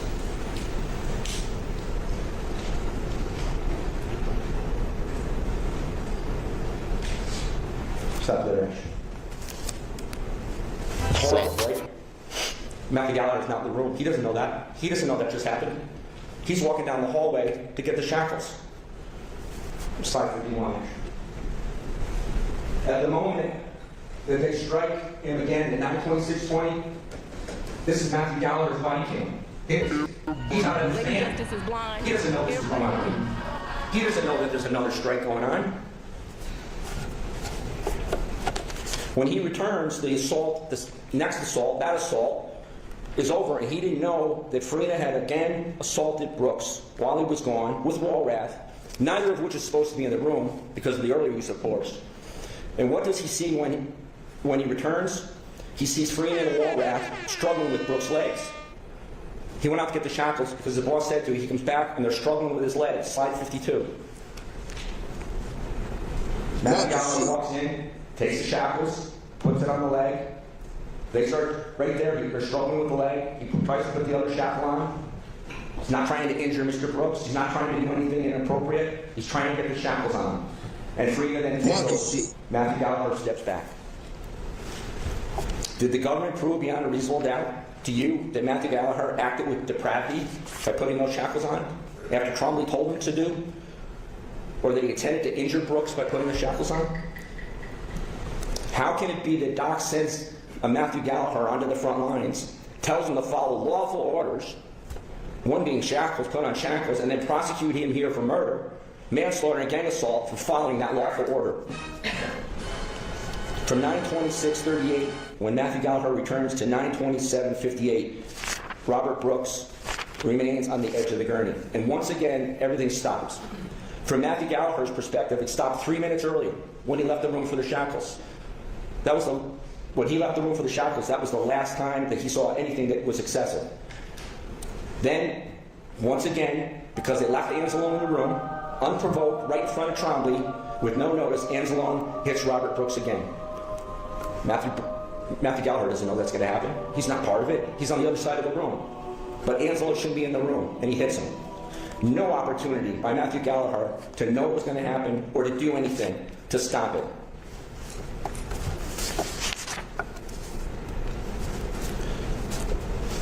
The government also alleges that Matthew Gallagher didn't get medical treatment soon enough for Robert Brooks. Trombley testified that he said out loud, "What you mean alleges? Talk about the government alleges he didn't get did he not die? Is he not dead? What do you mean alleges? How's that alleged?" That Brooks is to go to the hospital,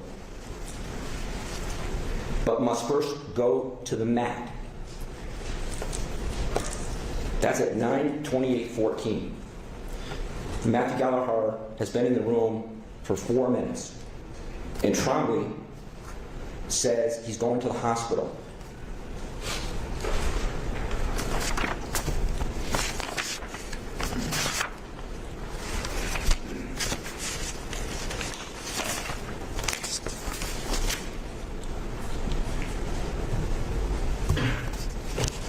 This is what Trombley said.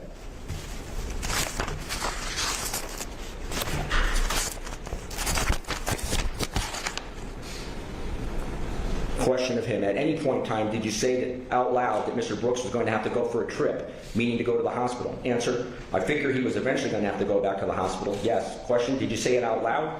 Answer: I do recalling somebody to get a trip set up. You have to get stuff set up for that. Question: which means to begin the medical care process?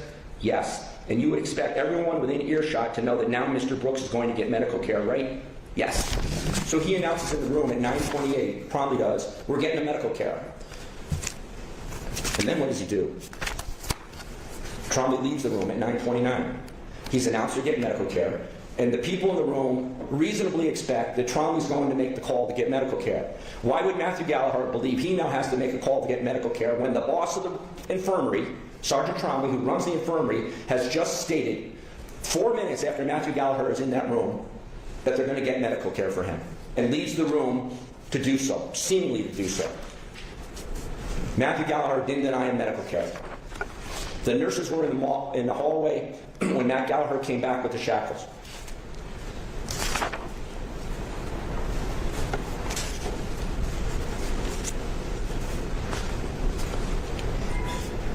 Page 124, Ash. Now both Trump and Kessler also said that he went over to the window to unhook the shackles to get Mr. Brooks ready to be transported for medical care. At 9:31, both nurses are in the doorway to the room. And the medical care is, they haven't seen this, it's somewhat not done by the nurses. I mean, you're going to see 2 nurses in the room who now take over the medical care, and they don't do anything. Slide 55, actually. That's the nurse. Go back to there. That was the nurse, right there. Right there's the nurse to provide medical care.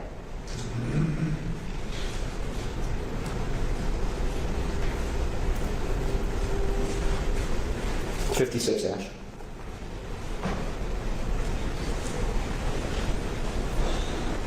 Stop it. That's a nurse. That's a nurse. At 9:33:41. Go ahead.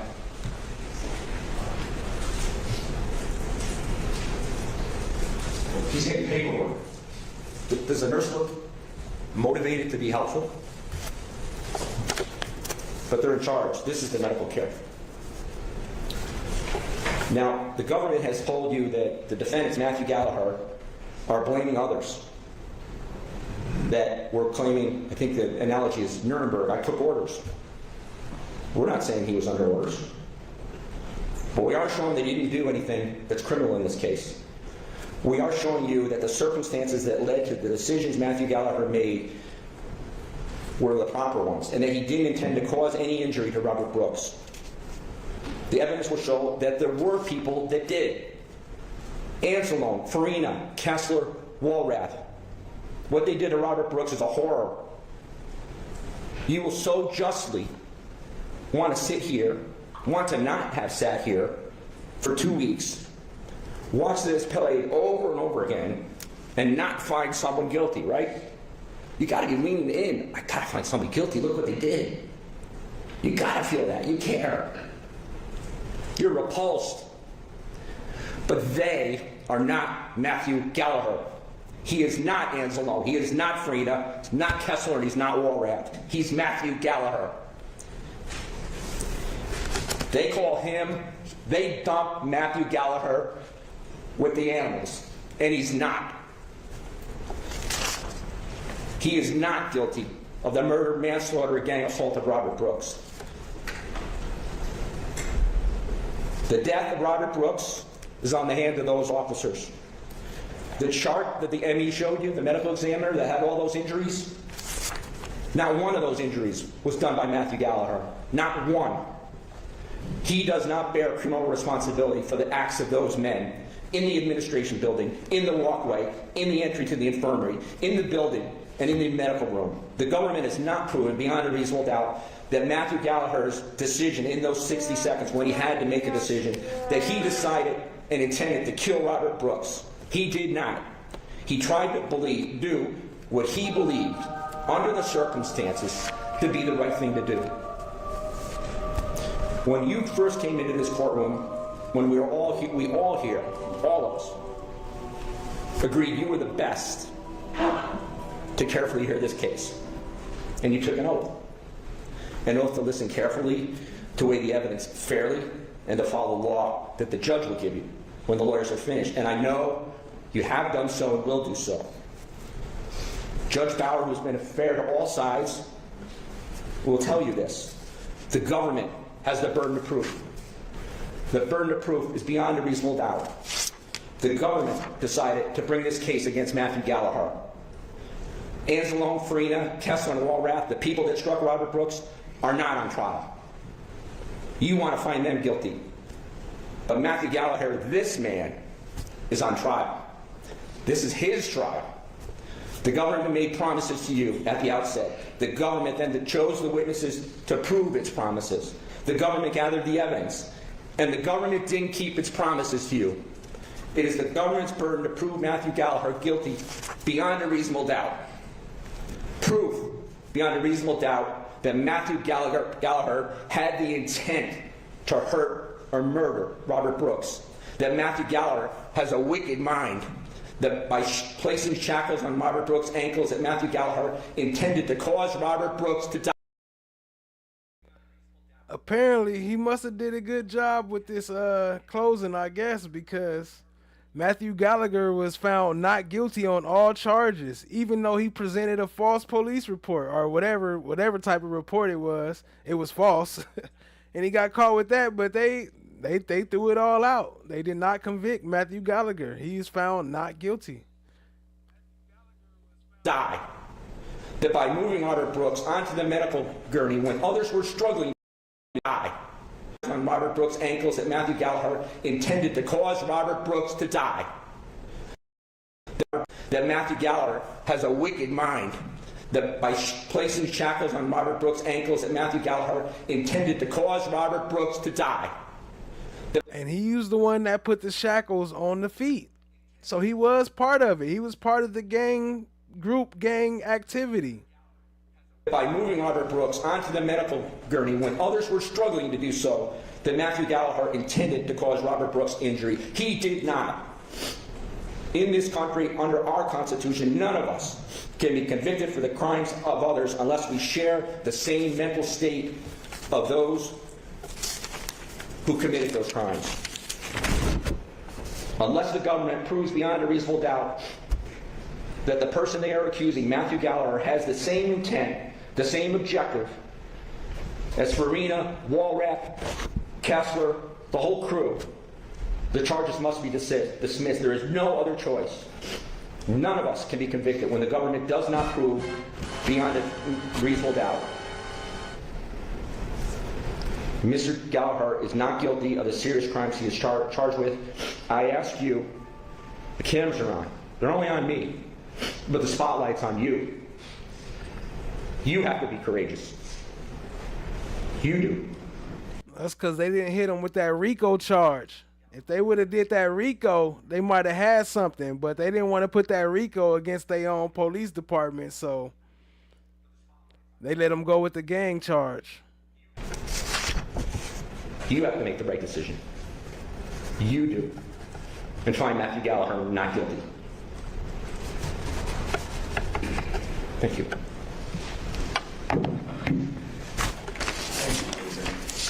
So folks, given the hour now, I think it's best to give you a lunch break. Remind you guys that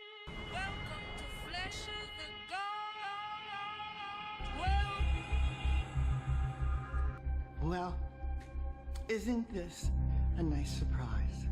The absence of evidence is not the evidence of absence. What? To hold true.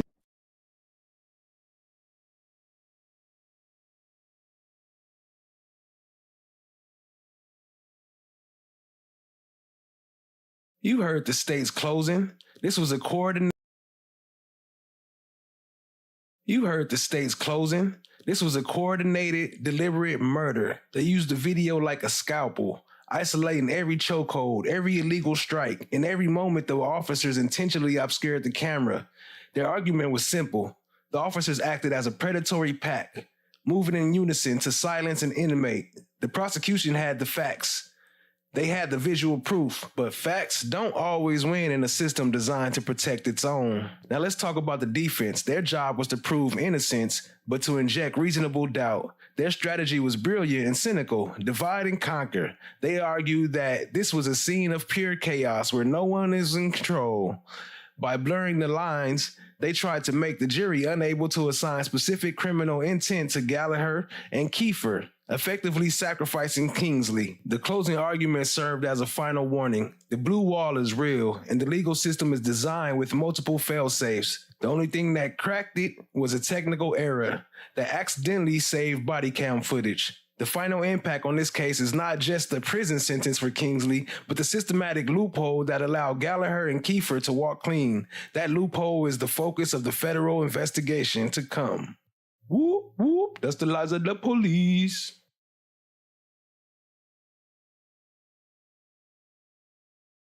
Shout out to our stream sponsor, Ali, and Chamar Black is Golden. Appreciate y'all, family. Let's keep it rolling. To hold true to your oaths as jurors and ask you to approach your deliberations with the same care, fairness, and attention you have shown throughout this entire trial. As I stated at the beginning of this case, the prosecution was going to be putting in 4 body-worn cameras, 4 videos that captured the relevant portions of the events of this very, very tragic event. I then stated that we, Mr. Kiefer and I and Mr. Curley, were going to use those same videos that the prosecution has offered you to show you that Nick Kiefer is not guilty of the crimes he has been charged with. We also alerted you, ladies and gentlemen, that there were many, many people in these videos, and you have now seen that with your own 2 eyes. We ask you to pay very close attention to those videos, and I ask you to look for Nick Kiefer. See with your own eyes what Nick Kiefer's actions were, if any, and see if Nick is even present when the assaults on Mr. Brooks is taking place in that treatment room. Now, you have all seen the videos multiple times, and I personally have observed each and every one of you looking very, very closely at those videos and paying very close attention to them, and again, we thank you for that. We are now asking you to carefully deliberate on this matter. And remember, if you deem it necessary to view those videos again, simply send out a note to the judge. The judge will rule on that note, and I believe he will allow you to view those videos as often as you deem necessary to render your just verdict. Now, the New York Department of Corrections and Community Service, DOCS for short, is its own world. It has its own rules, it has its own regulations. It even has its own procedures for determining whether those rules and regulations were violated. And if they determine that their rules and regulations, not laws, rules and regulations were violated, they even have their own system for how to deal with such violations. Now you have Rules and regulations, not laws. Not laws like don't kill somebody, but rules and regulations that they can change as they see fit. heard testimony throughout this trial about a duty to report and a duty to intervene. Ladies and gentlemen, again, those are DOCS directives. They are not the law of the state of New York. And ladies and gentlemen, we sit not in a DOCS courtroom. We sit in a courtroom of the state of New York, and we are bound here by the laws of the state of New York, as the judge will charge you before you commence your deliberations. Now, the death of Robert Brooks was tragic. It was brutal. Hold on. I got a question, family. So, if it was clear that the ones that got set free didn't touch him or do something, whatever, do something specific to him, well, except for one of them did actually put shackles on his feet. So that's one thing. But if they already knew that they was not going to win that, or if it's already hard for them to press them with murder, why would they not charge them with accessory to murder? Why are none of them charged with accessory to murder? If they was all part of the thing that was going on, that's still accessory. You didn't say nothing. You didn't report nothing. That's accessory after the fact, during the fact. Y'all was there. That's accessory to murder. Why is that not part of the charge? It was ugly, it was unnecessary, and it was unforgivable. You know that. I know that. Everybody in this courtroom knows that. The city and the county, everybody knows that. We are all deeply troubled by that. But ladies and gentlemen, you are called upon today to determine if Nicholas Kiefer can be held responsible for that tragic death of Robert Brooks. Ladies and gentlemen, the issues here for Mr. Kiefer are threefold. Number one, did Nick Kiefer act with complete depravity for the value of human life? Number two, did Nick Kiefer intend to cause a physical injury, or did he intend to cause a serious physical injury? And number three, did Nick Kiefer intend to file a false instrument? To state it more clearly, more succinctly, did the prosecution meet its burden of proof to prove to you, based upon the evidence, that Nick Kiefer had the required state of mind or intent to commit the crimes that he is charged with? I submit to you, and respectfully so, ladies and gentlemen, that the prosecution has failed in their burden of proof on all four of the charges filed against Mr. Kiefer. The evidence presented to you by the prosecution is simply not there. It is lacking.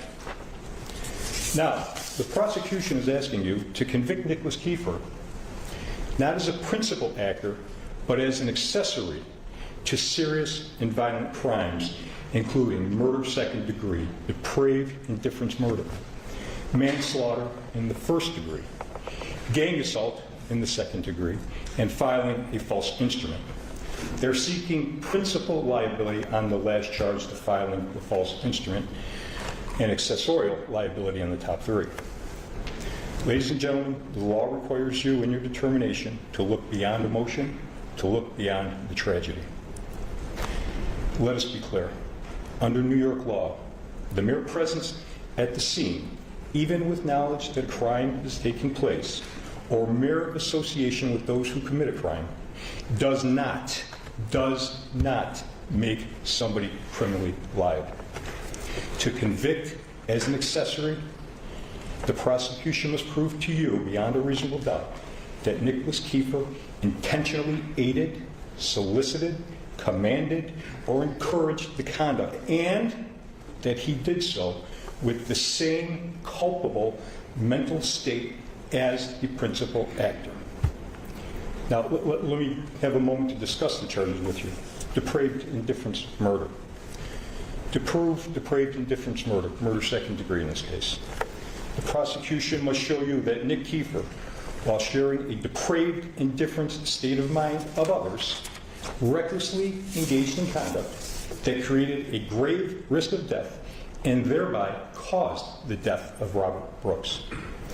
Ladies and gentlemen, depraved indifference is not simply recklessness, it is not negligence.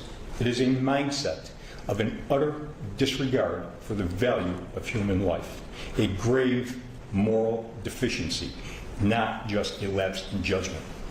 The law demands proof beyond a reasonable doubt that Nick Kiefer shared that mindset with the others, that his conduct was so wanton and so egregious that it equates to a conscious disregard for the value of human life. Manslaughter first degree. To prove manslaughter first degree in this case, the prosecution must prove to you, again, beyond a reasonable doubt, that Nick Kiefer, with a shared intent to cause serious physical injury to Mr. Robert Brooks, caused serious physical injury to Mr. Robert Brooks, and that serious injury resulted in the death of Mr.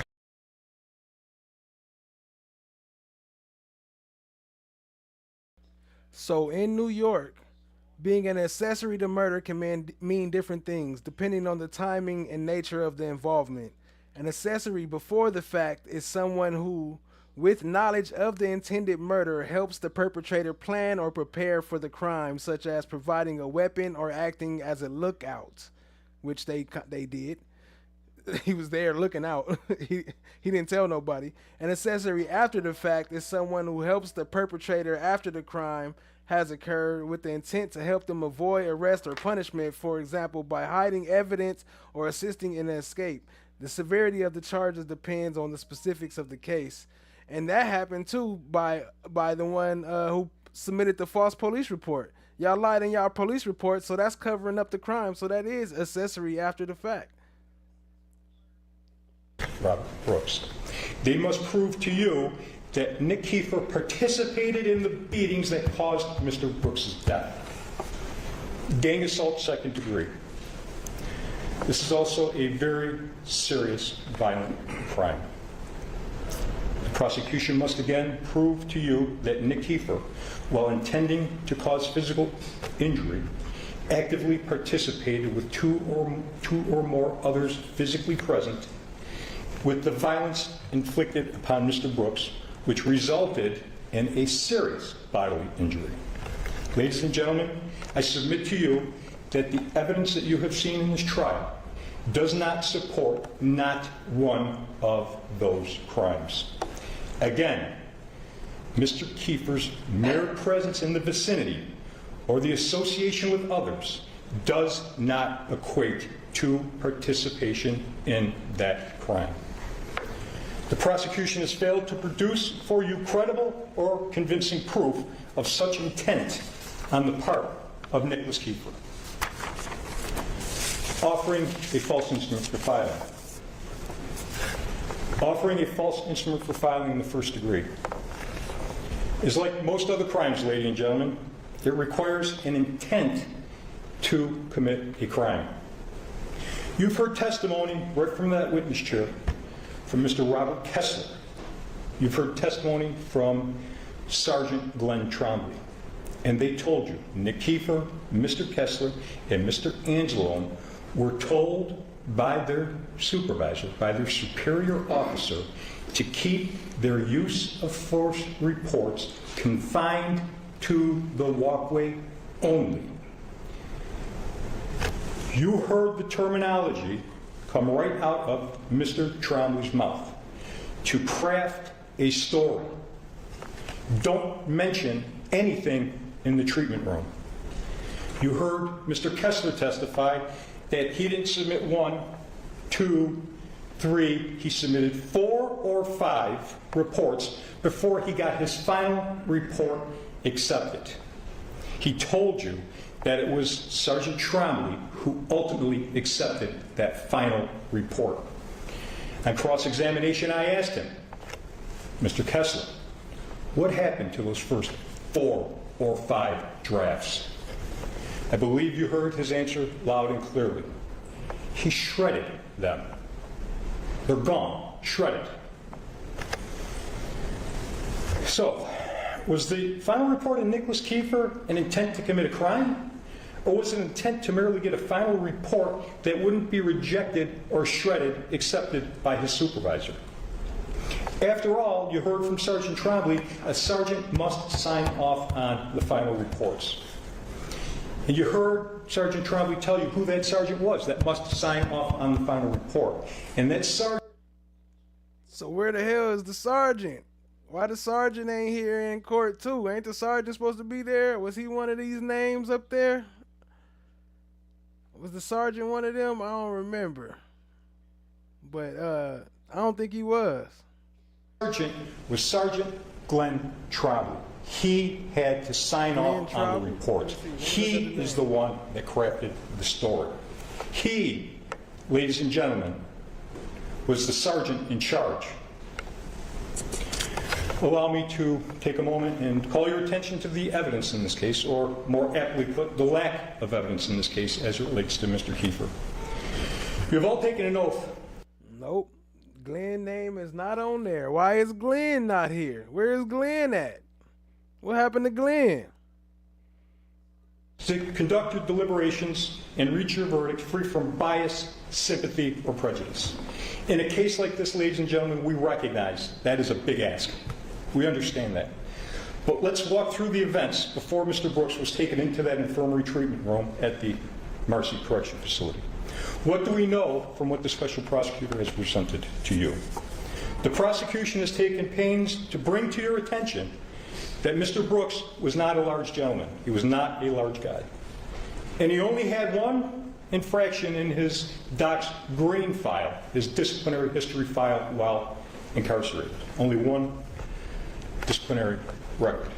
Ladies and gentlemen, that does not mean that Mr. Brooks was any less dangerous. After all, do not lose sight of the fact that Mr. Brooks was in prison for stabbing his girlfriend repeatedly while in a drug-induced stupor. He's housed at the Mohawk Correctional Facility. While in the Mohawk Correctional Facility, Mr. Brooks was severely beaten by other prisoners. With a padlock in somebody's hand on December 7th, 2024, he got beat. This beating resulted in facial injuries, swelling around his eye, bruising leading down to his jaw on the right side of his face. This beating caused the Mohawk Correctional Facility registered nurse to request he be seen at an outside hospital. You have the photos of his condition that the defense had put in as exhibits E, F, G, H, and I for your review. Recall the process to get a prisoner to an outside facility. Recall that Assistant Chief Marticello, the very first witness that they called to the stand, when questioned at cross-examination, I asked him, Mr. Marticello, if an inmate is injured in the use of force, but he end up in his cell, does he go to a hospital? He told us the process.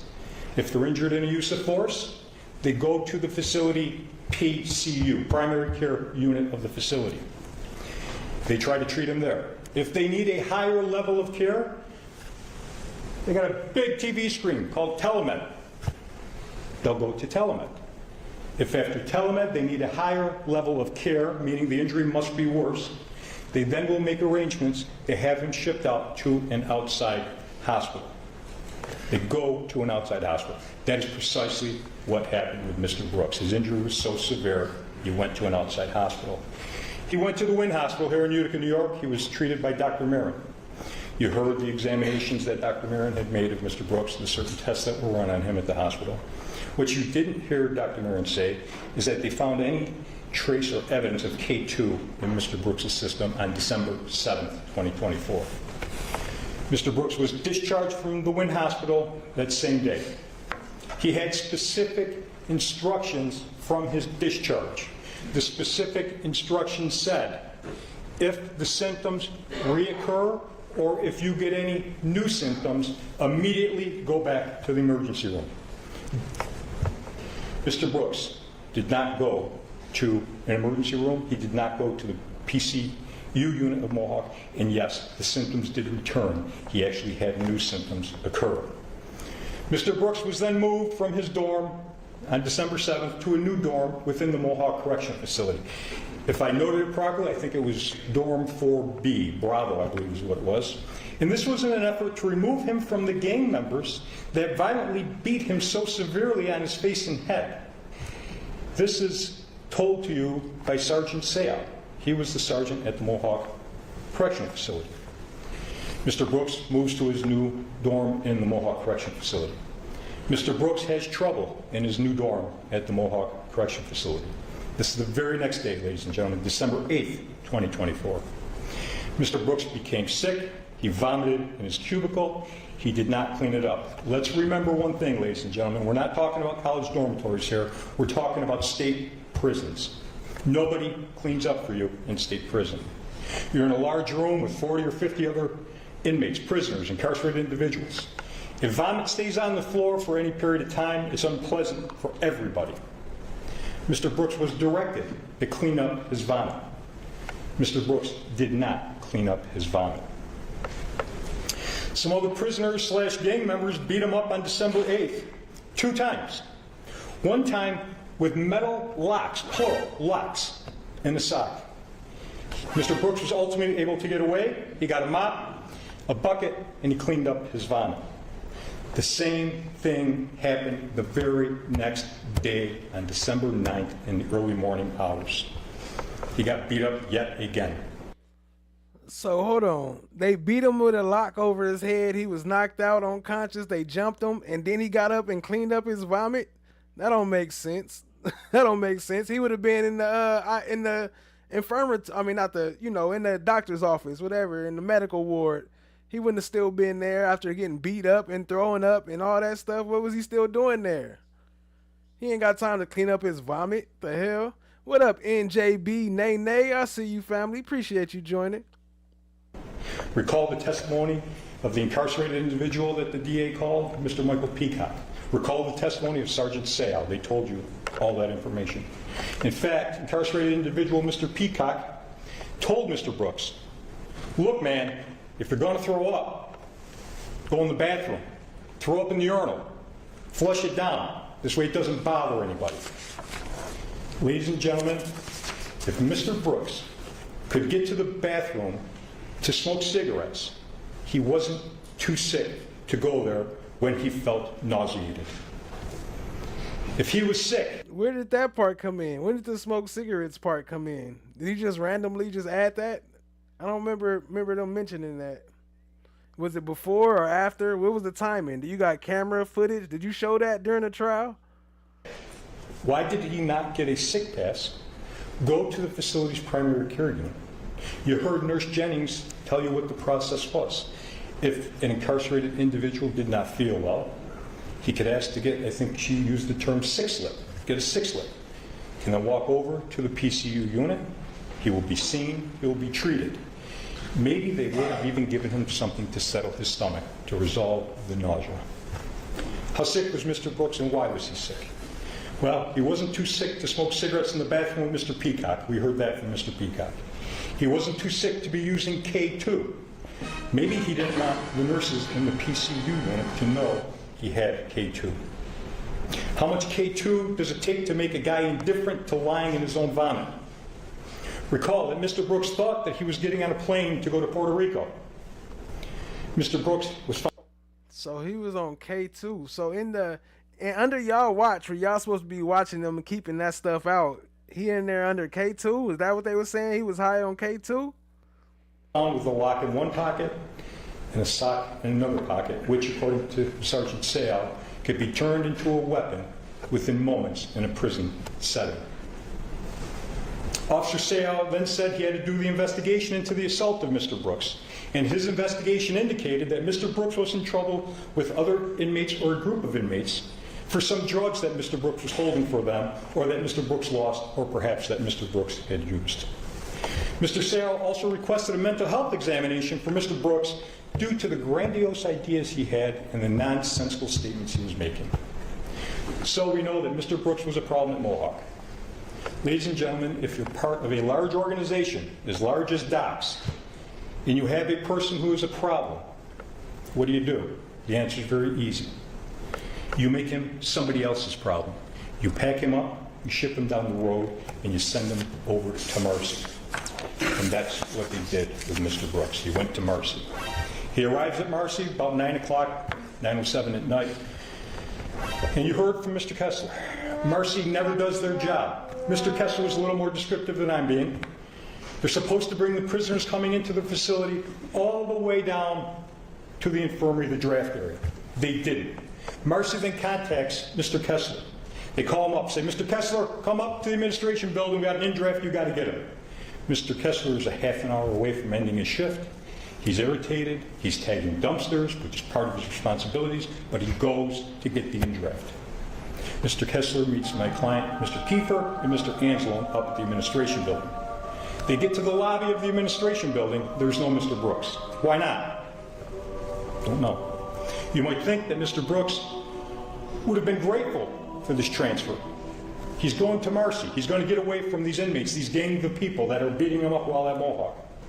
After all, the prosecution has showed you how he was beaten by his dorm mates at Mohawk for 3 consecutive days. Maybe Marcy could be a fresh start for Mr. Brooks. Well, it wasn't a good start for Mr. Brooks. Mr. Brooks is refusing to get out of the van. He's being non-compliant with a lawful directive to get out of the van. So Kessler goes out with Mr. Kiefer and Mr. Angelo, and Kessler starts to talk to Mr. Brooks. What does Mr. Brooks do?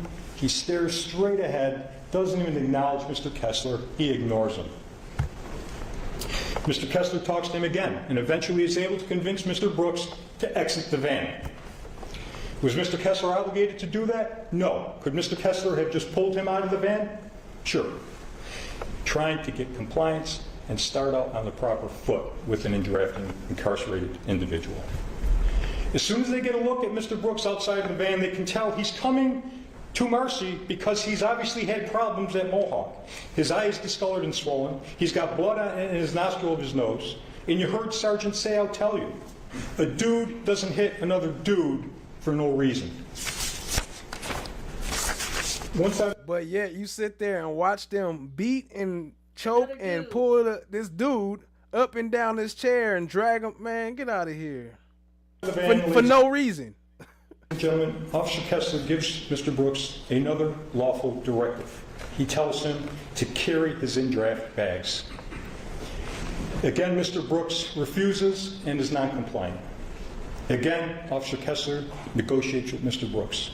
I'll tell you what, I'm going to carry the heavier bag, you carry the lighter bag, let's get into the administration building. Does Mr. Kessler have to do that? Absolutely not. Again, to gain compliance. Good for Marcy. They ultimately get into the administration lobby. Mr. Brooks, again, refuses to carry his own property bag any further. He states, I'm not going to carry the effing bag. He was more descriptive than I. For the third time while at Marcy, Mr. Brooks is non-compliant. He is not following a lawful directive. Again, Mr. Kessler trying to be reasonable. See, I don't know if they showed all this because they blocked us out from the trial. They didn't air the actual trial. They only air opening statements, which we did air, but then they cut it off after that and into closing statements. So we don't know what they presented, what type of evidence or none of that they actually had because they cut it all off. With Mr. Brooks tells him, look, if you don't pick up your property and you don't carry it, you're not going to have your personal property. Mr. Brooks, again, refuses. He says, F it, I don't want it. Did Mr. Kessler have to try to convince Mr. Brooks to carry his property? No. So again, good for Mr. Kessler. Later, on the walkway, you saw the video, you see that neither Mr. Brooks nor Mr. Kessler is carrying a property bag. So apparently that did not work out, and Mr. Brooks remained non-compliant with lawful directives given to him. They go into the Sally Port within the administration building. They ID Mr. Brooks per policy. They exit the Sally Port. They now enter into the area we've been calling the breezeway. Mr. Kessler tells the Mohawk correctional officer, the transport officer, remove the leg restraints, remove the handcuffs, remove the waist belt. The Mohawk corrections officer removes all three. Mr. Brooks is now unrestrained per Mr. Kessler. Mr. Kessler then gives Mr. Brooks another very simple, safety-based directive. Put your hands deep into your pockets. Very simple. Again, Mr. Brooks does not comply. Mr. Kessler told you at that time, C.O. Walrath runs into this breezeway, puts Mr. Brooks up against the wall, and puts him into what's been described as a UFC headlock, and he starts yanking with great force on his throat. Mr. Kessler told you, I have no idea what the hell just happened. I don't know why the hell Walrath did this. He had no idea. I submit to you, neither did Nicholas Kiefer have any idea why Mr. Walrath had done this. Did Walrath see something that maybe the others didn't see, or did he think he saw something? We don't know. We do know, according to Glenn Trombley, that Mr. Walrath is a very heavy-handed correctional officer. When Mr. Walrath runs into that room and takes hold of Mr. Brooks in that headlock, what do the officers do? They do what they're trained to do. They come to his aid to get Mr. Brooks and Mr. Walrath separated. That's what they're trained to do, and that's what they are required to do. That, ladies and gentlemen, is Employee Rule 8.18. They are to immediately come to the aid of a fellow officer who is struggling with an incarcerated individual. Rule 8.18.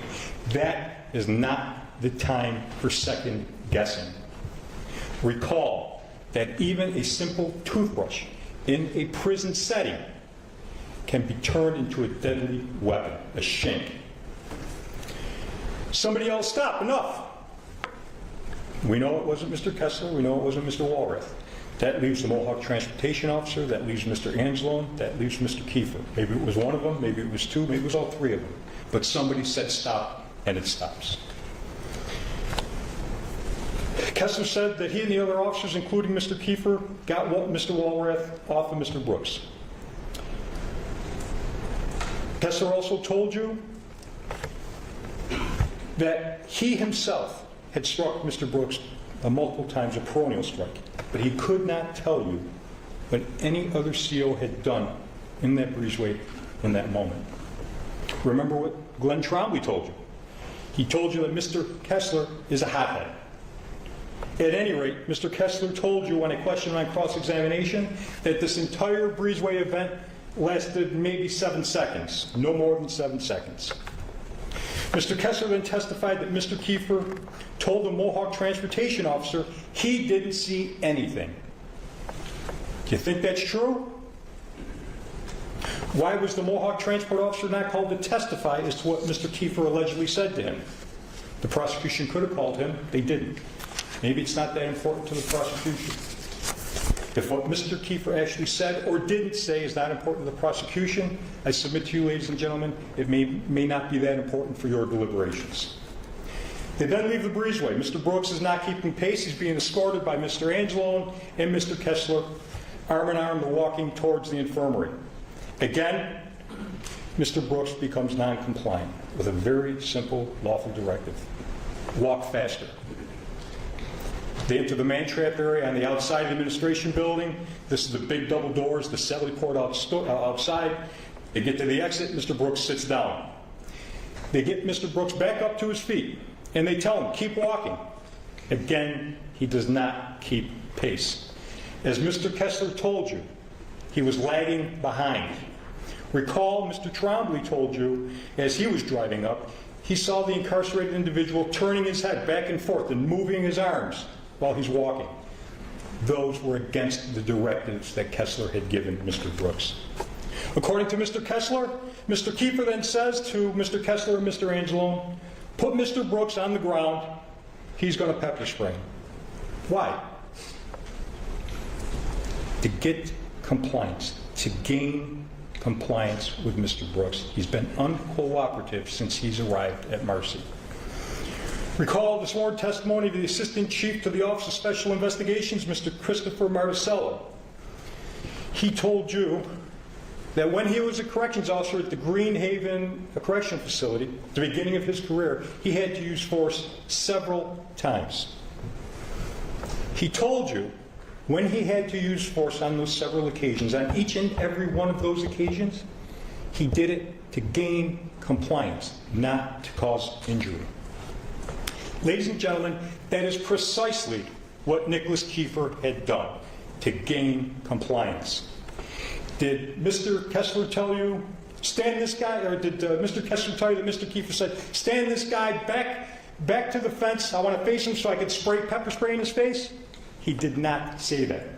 Did he tell you that Mr. Kiefer said, put Mr. Brooks on the ground face up so I could spray him in the face? No, he did not say that. They put Mr. Brooks on the ground, he went down to his knees, they laid him down on his chest, face down. Face down. Mr. Kiefer sprays the minimum amount of pepper spray. That apparently hit Mr. Brooks in the back of the head or the neck area. Sometimes, ladies and gentlemen, that's all that it takes for a prisoner is to be reminded that corrections officers carry OC spray, and they will use it if necessary. It certainly was the minimum amount of pepper spray. Most importantly, because the spray hit Mr. Brooks on the back of his head or sweatshirt or the back of his neck, it had no effect on him. Recall what Mr. Kessler said about that on direct examination. He said he really couldn't tell if the pepper spray got into Mr. Brooks's eyes. I think we could all be confident that if the spray got into Mr. Brooks's eyes, everyone would know it. It would be obvious. Kessler was asked on cross-examination, Mr. Kessler, did the minimum amount of OC pepper spray that was dispensed have the desired effect on Mr. Brooks? His answer, no, not really. You heard Glenn Trombley yesterday. He kind of vacillates on the issue. He said on his direct testimony that it was sprayed and they were coughing a little bit. Then on cross-examination, he agreed he did not see any effects of the pepper spray on Mr. Brooks. There was no orange residue, there was no tears, there was no mucus from his nose. He stated that he thought the pepper spray hit Mr. Brooks in the back of his head or the neck. He also told you, ladies and gentlemen, that pepper spray usually does not cause an injury and that Docs prefers pepper spray over physical force. He said it was the first line of defense. Glenn Trombley also told you on cross-examination yesterday that he has never seen Nick Kiefer get mad. Never seen Nick Kiefer get mad. And he said, and I quote, "For Nick Kiefer to use pepper spray, something must have happened. For Nick Kiefer to use pepper spray, something must have happened." You have all seen the videos. You have all seen Mr. Brooks on the videos. Did you see them have to decontaminate Mr. Brooks? No. No, you did not. You heard the good doctor, Dr. Merkelova, who did the autopsy. She did not even make a note of any pepper spray being on the exterior of Mr. Brooks's body. The pepper spray, ladies and gentlemen, had no effect on Mr. Brooks at all. His eyes were open, you see that on the video. There was no drooling, you see that on the video. No mucus from his nose, no tears from his eyes, no coughing, no orange residue on his face, nothing. Recall that both Mr. Kessler and Mr. Trombley told you that after this pepper spray incident on the walkway, Nicholas Kiefer did not lay one finger on Mr. Brooks. Not one finger on Mr. Brooks. Now, ladies and gentlemen, I'm not commenting about what happened to Mr. Brooks in the treatment room. Nick Kiefer was no part of that. He wasn't there. What I'm asking you to do is to review and evaluate the situation up until Mr. Brooks was carried into that infirmary building. It's unfortunate, but it's true. Mr. Brooks was a problem at the Mohawk Correctional Facility. Mr. Brooks was a problem at the Marcy Correctional Facility from the time he arrived there. Recall the state police investigator Sarah Nierhook, if I'm pronouncing her name properly. She was the one with the walkthrough video that she filmed to show you and give you a perspective right from the parking lot all the way to this incident. She actually went all the way back into the treatment room so you can get a visual of the actual route that Mr. Brooks was taking that evening. To get all that on film so you would have a good view of it, it took 1 minute and 45 seconds. For Mr. Brooks to walk that same route, it took over 14 minutes. Now that we have reviewed the evidence, or more accurately put, the lack of evidence, ask yourselves, ask each other when you're deliberating, did the prosecution prove to you that Nicholas Kiefer intended to aid or encourage anyone's criminal conduct? Did Nick Kiefer act with the mental state, depraved indifference, or conscious disregard for life? Did he intend to harm or cause serious injury to Robert Brooks? Or was he simply present for brief moments, but not acting with any criminal intent? Our law does not punish people for being in the wrong place at the wrong time. It punishes those who act with criminal intent and indifference. For Nick Kiefer, the prosecution has not met its burden of proof on any of the 4 charges. Let's talk about Dr. Merkelova. She did the autopsy. She told you that Mr. Brooks' death was due to compression of the neck and multiple blunt impact injuries. Multiple. blunt impact injuries. That's contained right in our autopsy report that was submitted by the special prosecutor. That is Exhibit 36 for your review, if you so desire. There was no evidence presented that Mr. Kiefer inflicted any blunt force injury to Mr. Brooks or caused any injury at all. None. No evidence. Dr. Merkulova closely examined the exterior body of Mr. Brooks and did not note any pepper spray on any portion of the exterior of his body. She told... Shout out to NJB. Nene says their personal belongings are in the box with the padlock. Yeah, I understand that, but after that, like, you know, people been dying from padlocks for quite some time now. This ain't new, like, are being beaten and putting them in socks. They even put it in movies now. Why would they still be having padlocks? Why would they not have some type of other lock, like a combination lock that's attached to the thing that you can't take off from the box, like that's part of the box? They getting millions of dollars from all these resources and all this. Like, they make millions of dollars a year. Why is it so broken down? Everything in the prison is like old school, outdated stuff that could kill people. Like, it's the same stuff as Fulton County. It's crazy. So, I don't know. We guess we'll see. Appreciate y'all being here, though. Hit that like, hit that subscribe, tap in, share with a friend. Still rolling. Shout out to Flesh of the Gods. Tell everybody. Well, I still fight through the devils, man. Like, they be trying their best to hold me back, but y'all got to give the people what they want, bro. You know what I mean? The people want some real, man. It's time for the real people who ain't pretending to be in position. Told you that she examined his face, his eyes, his mouth, his neck, his nasal passage. No pepper spray in those areas at all. None. She also told you that she did the internal examination of Mr. Brooks' body. She looked in his mouth. She looked down his throat. Looked at his tongue. Looked at his lungs. No mention of pepper spray in any of those areas, and certainly no injury as a result of the minimum application of pepper spray. Ladies and gentlemen, if you have any doubt, any reasonable doubt, about whether Mr. Kiefer possessed the required mental state or whether he intentionally aided or encouraged the conduct, you must find him not guilty. The burden is on the prosecution, and quite frankly, they did not meet their burden, and I say that with respect.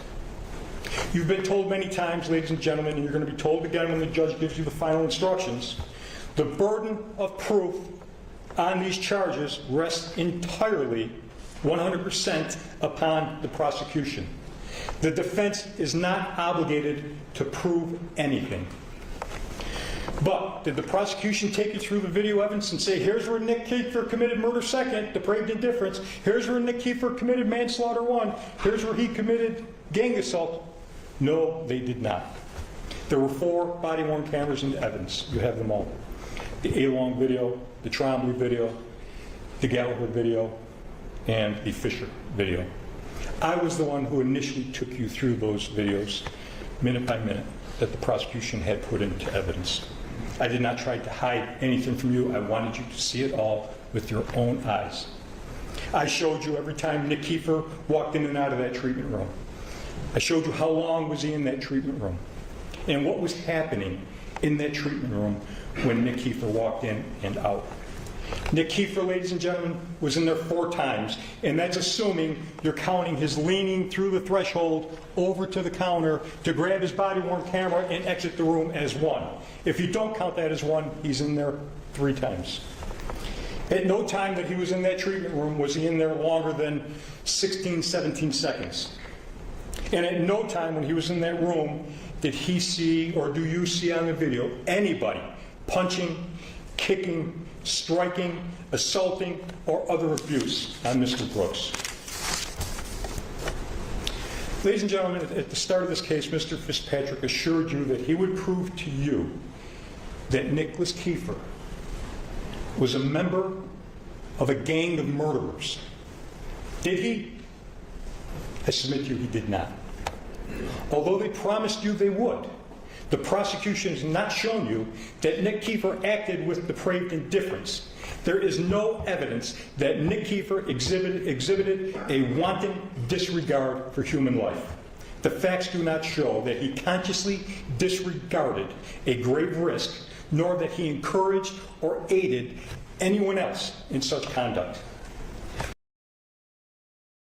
And I guess he allegedly did a good job too, because Nicholas Kiefer was also found not guilty. That's the one at the front table, the other one. So that was one of the two that was found not guilty. Nick Kiefer and Matthew. Those two was found not guilty. So I guess they did a good job proving their point, allegedly. Nick Kiefer was only present in that treatment room for mere seconds, very brief moments. But even if he had been in that treatment room for the whole time, his presence alone is not guilt.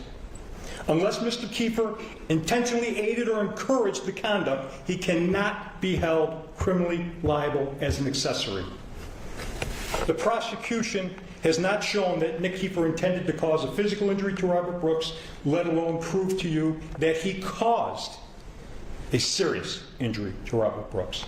In fact, the prosecution has not shown you that Mr. Kiefer caused any injury to Robert Brooks. Ladies and gentlemen, the prosecution's case relies on speculation and assumptions, not on concrete proof. You cannot convict on speculation. You must base your verdict solely on the evidence and the law as the judge will instruct you. Emotions play no role in this. As I stated, this case is a tragedy, but our justice system demands that we distinguish between those who are truly culpable and those who are not. Nick Kiefer did not act with depraved indifference. He did not intentionally aid or encourage the conduct that led to Mr. Brooks's death. Mr. Kiefer did not intend to cause a serious injury that resulted in Mr. Brooks's death.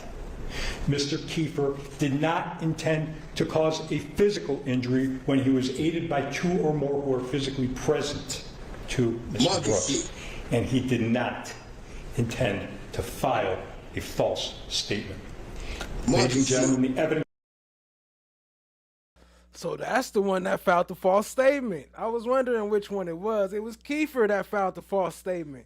So that was Chubby, monkey shit. That was him that filed the false statement. How was that not considered accessory after the fact? He didn't mean to. Oops, I accidentally filed a false report. What the fuck? Does not support the prosecution's theory on all four of these charges.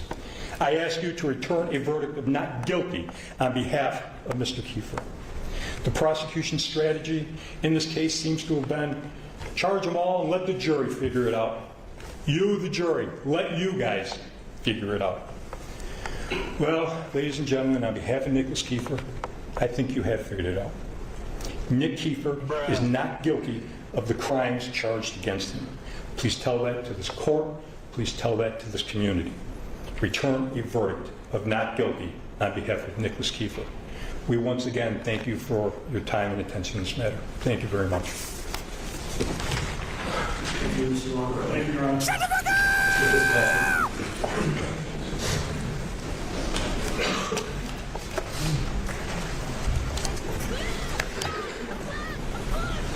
After 2.5 hours of listening,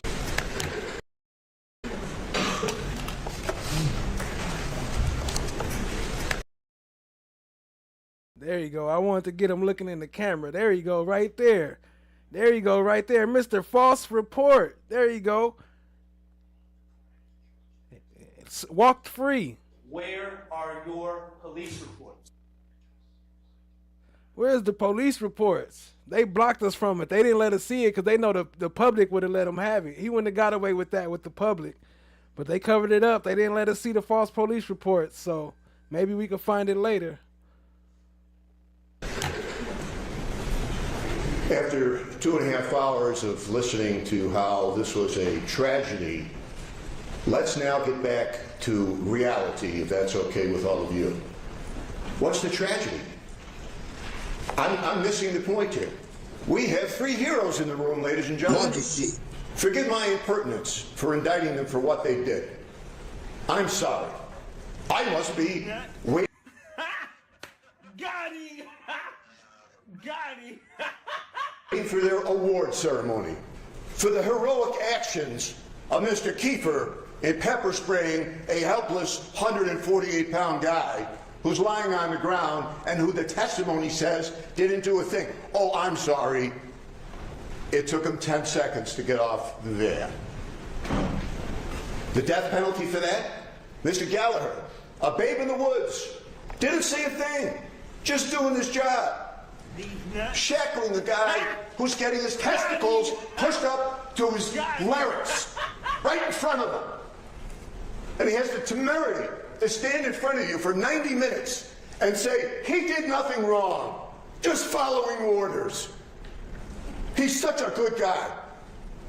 Leg iron award for him, pepper spray award for him, and God only knows what for Mr. Kingsley, who also did nothing wrong, ripping a guy's throat off. Let's get back to reality. And I remind you that they killed him. The whole rotten, stinking, disgusting group of them. They all participated in it, and they all killed that man. You know it, and everybody in this courtroom knows it. Don't fall into the trap of analyzing minutia. Who hit him hardest? Which was the worst blow? Who struck first? Was Anzalone worse than Kingsley? Was Kingsley worse than Kiefer? Was Kiefer worse than Gallagher? Was Gallagher worse than Trombley? They were all in it together. The Marcy Welcoming Committee. Or, as Mr. Lugran said, just an average indraft at Marcy. The fact is that when you look at these videos, this snuff film of a helpless prisoner, aren't you left awestruck by the community? The lack of panic, no sense of urgency by these three men or anyone else, the laughter, the almost calm serenity. I'm standing next to a guy dying.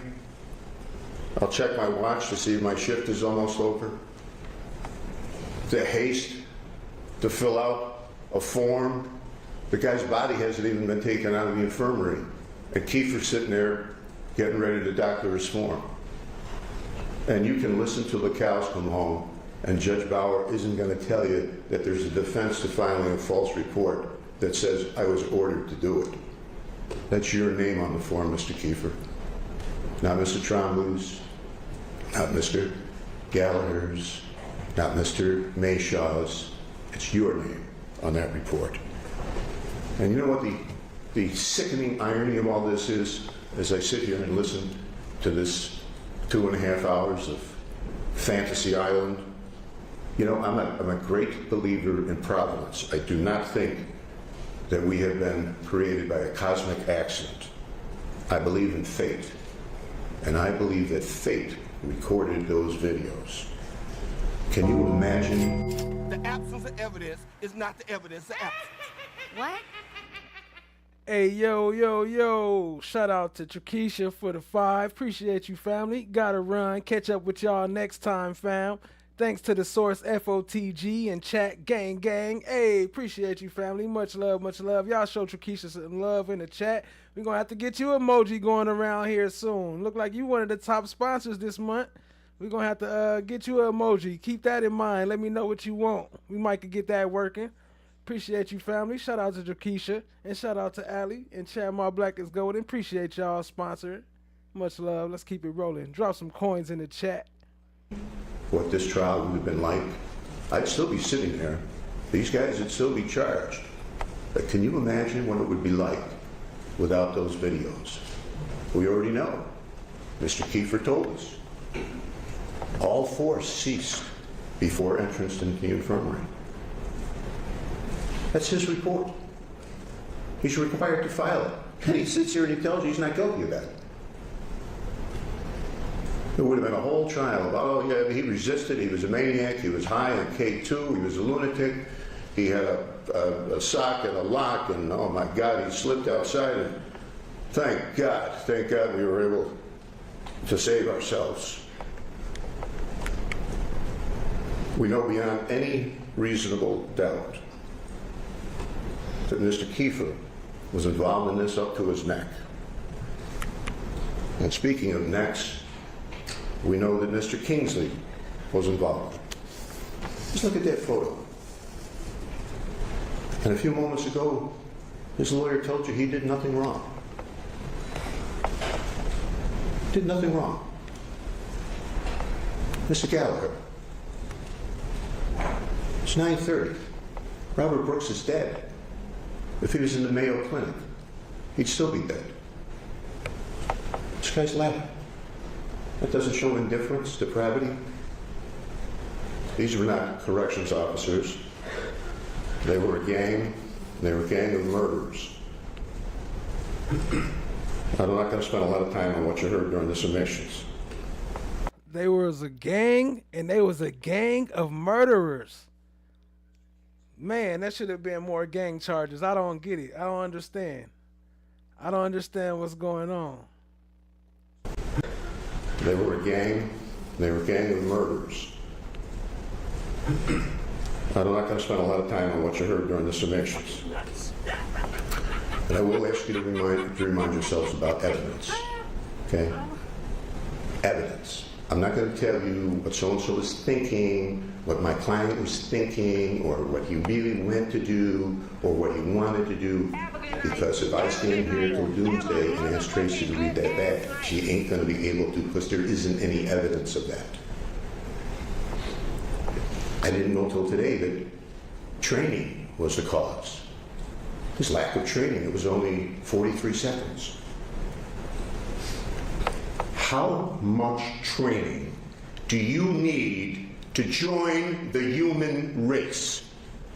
If I see a civilian, and I've seen it 1,000 times in my 40-year career as a prosecutor, if I see a civilian run into a burning building and come out and saving somebody, I don't sit down with them and say, where did you get your training for that? Because I know where they got their training for that. They got it by being a human being. Training for 43 seconds, I don't care if it's 4 seconds, I don't care if it's 43 days. The guy's been on the job for 18 years. He doesn't know that he's supposed to intervene. Isn't it funny how all of the rules that help these guys, they're experts on? But the one rule that points out that they're murderers, we barely knew about that. Don't fall for that. Did someone actually stand in front of you a few moments ago and say that Officer Farina was wiping off Robert Brooks's nose? Did I hear that? I was sitting there. I don't know if you heard that. Common sense, reality. Let's get back there, okay? Wiping his nose. And how many times did you hear, what was he supposed to do, Mr. Gallagher? There wasn't a thing he could do. There wasn't a thing he could do, good Lord. In a few moments, you're going to hear Judge Bauer discuss and define accomplice liability. The example we've used up to this point is the getaway driver versus the Uber driver. You'll hear words like intentionally aids. You won't hear Judge Bauer say, he's really got to aid him a lot. He's got to substantially aid him. It's got to be like really huge how much he aids him. He's going to tell you that if someone intentionally aids someone in what is obviously happening in front of them, then they too are responsible for that conduct. So why didn't he charge them with accessory to murder then? That's crazy. If you know that, aiding and abetting the crime. How about aiding and abetting? That's another one too. Why you didn't charge them with aiding and abetting or accessory? Based on what we've listened to for 2 hours, I want to play for you 10 minutes of reality. 13 men, including these 3 defendants, murdering Robert Brooks. And I remind you that much of what happened to Robert happened before the cameras ever came on. That is obvious to any sentient human being. When Mr. Gallagher's lawyer tells you that he had no idea what had happened out in the breezeway or the walkway, take a look at Robert when he's brought in a couple of moments after he was walked right by Mr. Gallagher. Is it just me too, or is it weird to see the judge that low on the bench? Like, why is he like under the bottom? He looked like a stenographer or something. Like, I never seen them lower than the people that's speaking. They usually try to be higher than everybody. A typical in-draft at Marcy.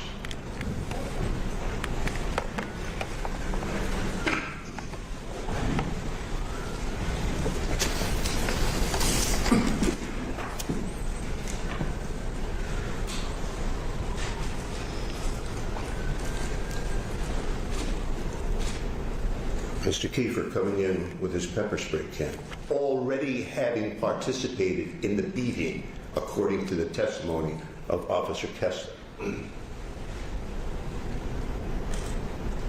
You see how concerned everyone is, how worried they are about Robert.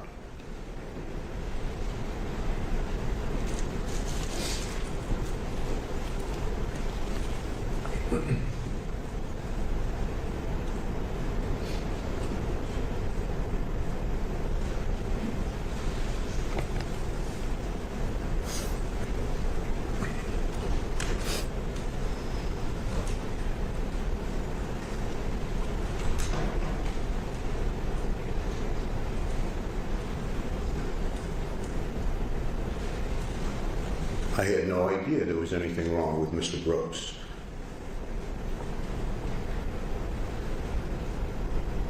Just a typical in-draft at Marcy.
Evidence is not the evidence of absence.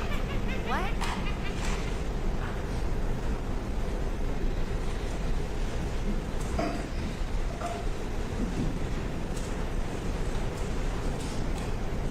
The evidence is going to show that anything that I may have said, they exacerbated it. No. No. No.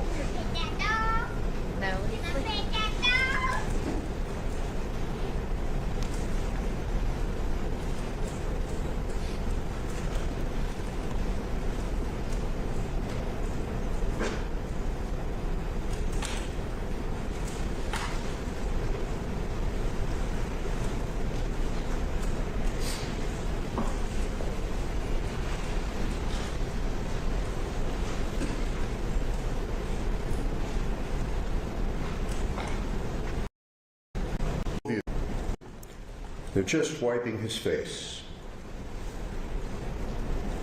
gently trying to remove the pepper spray.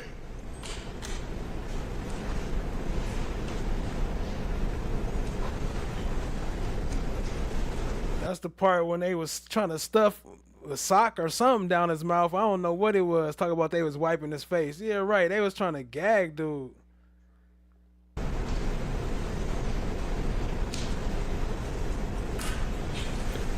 What could he possibly have done? Maybe rejoined the human race and told these animals to stop? No.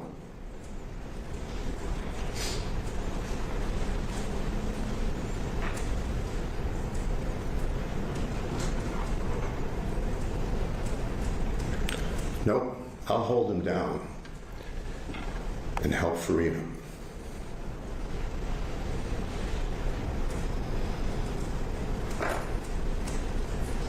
If that doesn't look like aid, I don't know what does.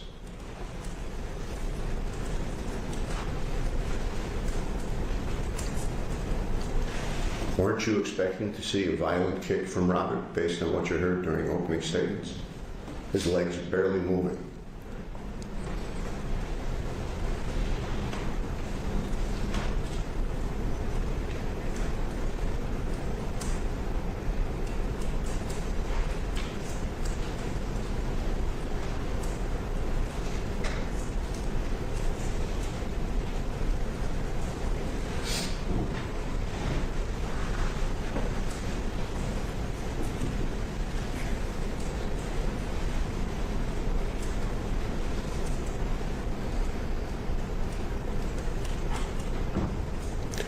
Now, let's take away the last possible line of defense that he has, his legs, and cuff them together so that Farina can stand on the chain and continue this beating.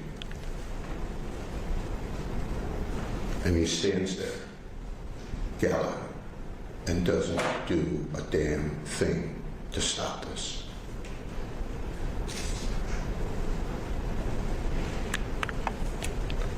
I'd show you all of that, ladies and gentlemen, from Mr. Gallagher's body-worn camera, but coincidentally, apparently, as he went out into the cold and came back into the warmth of the infirmary, he zipped up his jacket. So I can't show you the rest of it. Nicholas Kiefer saw no evil, heard no evil, spoke no evil. He was part of the greeting committee. He strikes Robert Brooks in the arsenal for no reason at all. He pepper sprays Robert for no reason at all. He stands by and watches this occur.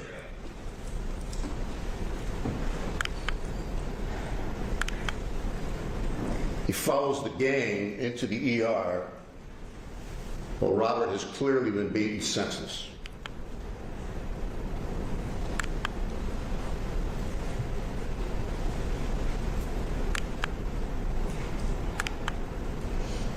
Never does a damn thing to intervene, despite multiple opportunities to do so.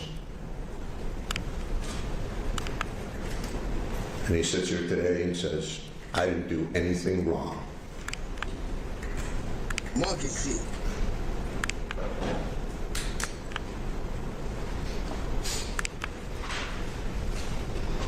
He even tried to go back in until he was finally ordered out.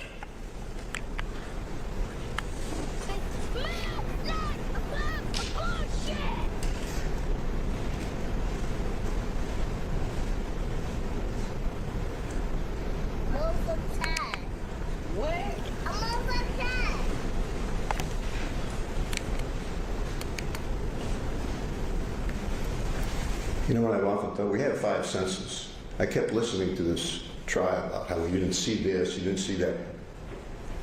Are these people deaf? Do you think there was noises coming from that room that might have been indicative of the horror that was going on? And then he wrote a use of force report that he tells you isn't a crime. All force ceased.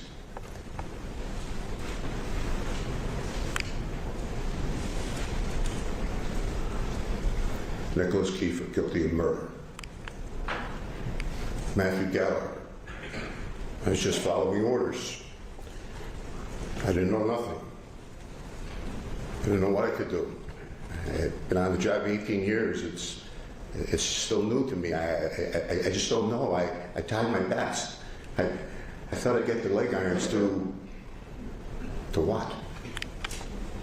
He's part of the greeting committee too. He watched what happened in the ER.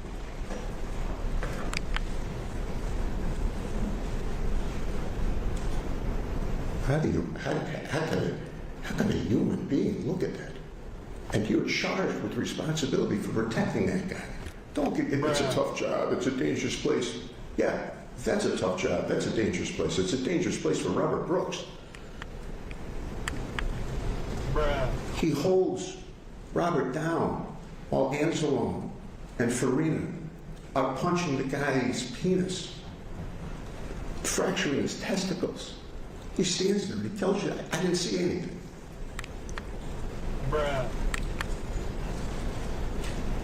It's a guy beating him with a shoe. He tried to convince you earlier in this trial that he saw kicking. There's no kicking.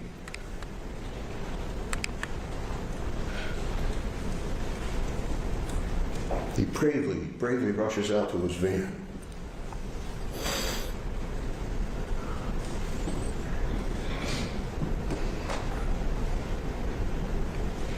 Oops.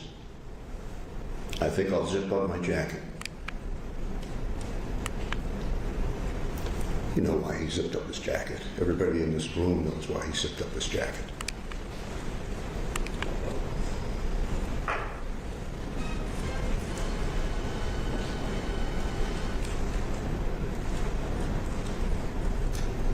The next 9.5 minutes are blank.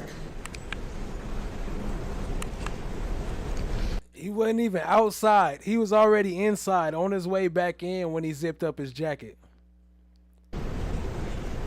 He restrains Robert to continue the assault. You've already seen that multiple times.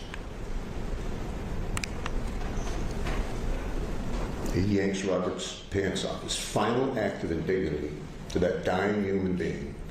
And then he tries to tell you it's regulations. Yanks him off like he's treating an animal.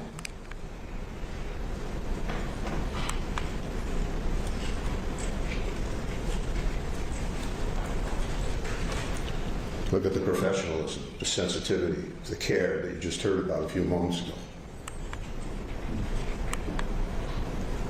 Never intervenes, never questions, never files a use of force report.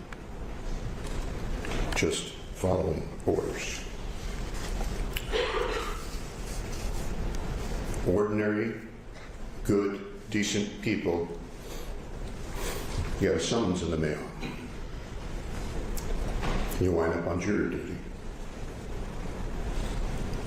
Sometimes greatness is accidental. Sometimes we strive for greatness. A generation from now, your kids, your grandkids, they'll look at you and they'll say, what did you do, Mom, Grandma, Grandpa, Dad? What did you do that was great in your life? In a few moments, you can answer them and say, I brought justice to a system that dehumanized a man, a simple man who did a terrible thing, but whose opportunities were only ahead of him. A man who looked around a room as he was choking to death on his own blood and undoubtedly asking himself, who is here to protect me? I was pepper sprayed for no reason. I was beaten for no reason. I was hogtied for no reason. I was choked to death for no reason. The sad, inexcusable, unthinkable answer is that no one, not one member of that gang, did a thing to help. Not Mr. Kiefer, not Mr. Gallagher, not Mr. Kingston. And now, we all know what happened to Robert Brooks.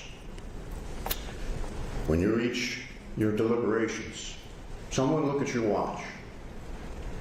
And when you get to 31 minutes, you will have given more time to these three men than they gave to Robert Brooks' life at Marcy.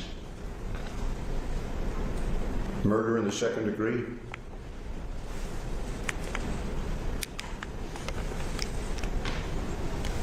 Just click it forward, Jim.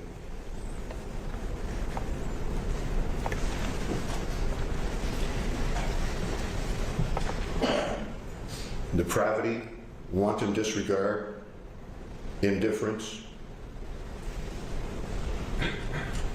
manslaughter in the first degree, intent to cause serious physical injury, gang assault in the second degree, intent to cause only physical injury, causing serious physical injury, all acting in concert.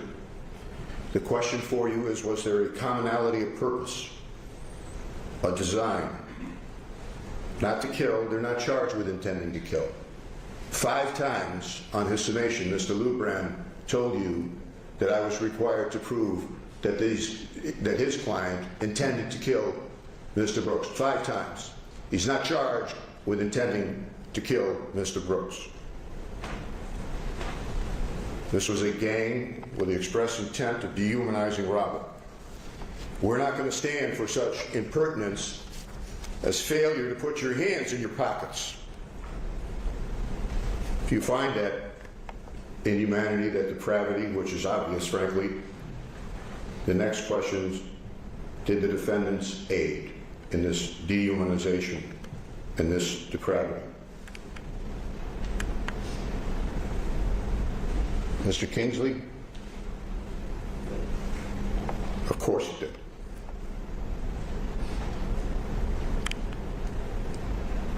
Mr. Kiefer? Of course he did. Mr. Gallagher? Of course he did. The 3 of these men, Mr. Kiefer, Mr. Kingsley,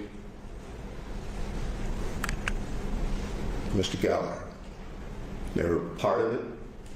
They joined it. They did it willingly.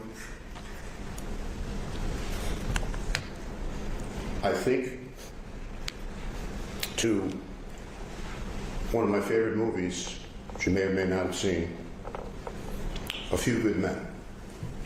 It's a great ensemble cast: Tom Cruise, Jack Nicholson. And there's 2 Marines on trial. And they were on trial for killing a fellow Marine by the name of Willie Santiago. It's a great scene, cross-examination in the trial, where the Tom Cruise character gets Colonel Jessup to admit that he ordered a code red. Not the phony red dot that Kiefer ordered, but a code red, which was designed to terrorize a fellow Marine who they thought was slacking off. Turns out Santiago had a medical condition. He wasn't slacking off at all. But it's a form of discipline. So the Marines go to trial, and they're feeling pretty good, because they got Jessup to admit that he ordered the code red. And sure enough, they're acquitted. Private Downey, Lance Corporal Dawson. But then they're found guilty of conduct unbecoming a United States Marine. And Downey, if you remember the movie, Downey's stunned. What do you mean, guilty? We didn't do anything wrong. Downey's the shorter of the 2. He's kind of a country bumpkin. We didn't do anything wrong. Colonel Jessup ordered the code red. We did nothing wrong. And then the wiser Lance Corporal Dawson says, yeah, we did. We were supposed to fight for people who couldn't fight for themselves. We were supposed to fight for Willie.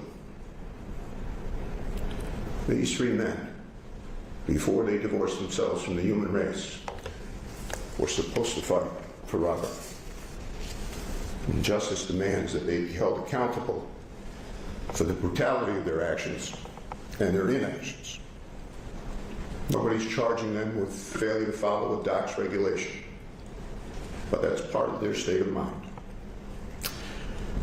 Myself and my colleagues, defense lawyers and prosecutors alike, we fight all over this country for justice in America's courtrooms. If you ask 10 lawyers to define justice, what is it? You probably get 10 different answers. But right now, today, in a Utica courtroom, I'm looking at justice. That is about to pass into your hands. Justice most certainly for these three men, and justice for Robert Brooks. And I know you have the common sense, the wisdom, the courage, the decency to let justice ring from this courtroom, let justice ring in the canyons of Manhattan, let justice ring from the snow-capped peaks of the Adirondacks, and let justice ring in every single town and village and city in the county of Oneida. God bless you, and I thank you very much for your kind attention, and I wish you Godspeed. Thank you, Mr. Fitzpatrick. Ladies and gentlemen, you've been listening attentively, and my instructions will take a bit of time. So I'm going to give you about a 5-minute break. Let's stretch your legs. I'll continue on with my final instructions. So yeah, that's pretty much it on the closing arguments. Appreciate all y'all being here. We pretty much about to wrap it up. I will play a little clip from the one from last night, maybe some of the introduction or something. Just a little bit, just to wind us down before we roll out. But yeah, the Melissa Perez trial is still ongoing, so I will be airing that on Kick probably tomorrow morning. So y'all check that out. Also, Flesh of the Gods on Kick. You feel me? Appreciate all y'all being here. Shout out to our stream sponsors. Let me send them a quick shout out real quick. Shout out to Trakisha and Allie. Chan My Black is Golden. Appreciate y'all. Stream sponsors of the day. The absence of evidence is not the evidence of absence. What?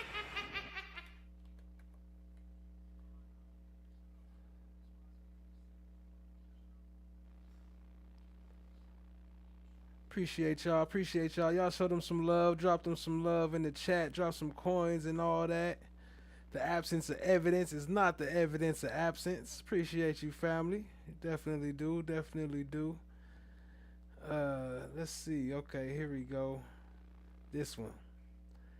If you want to see more, if you haven't seen our other coverage from last night on this same trial, it was a little bit interesting. So I'll play a little preview before we get out of here. And y'all go check that out.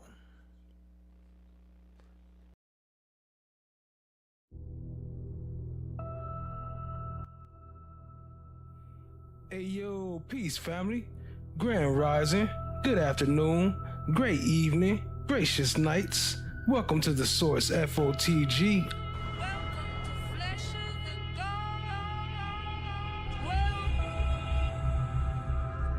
Well, isn't this a nice surprise? It's a deliberation. Ability, me and my family have faith. My father's death will not be in vain. Justice for Robert Brooks. Thank you. After days of deliberation, the jury has finally delivered their verdict. The Oneida County Court has delivered the final judgment in the brutal December death of inmate Robert Brooks at Marcy Correctional. Today, we'll be watching the entire verdict reading, and the results will speak volumes. 10 corrections officers were indicted, 6 cut a deal. We're here for the final 3, Kingsley, Gallagher, and Kiefer, and actually there's one more with the court date set for January. The truth is a split decision that will send a shock through the system.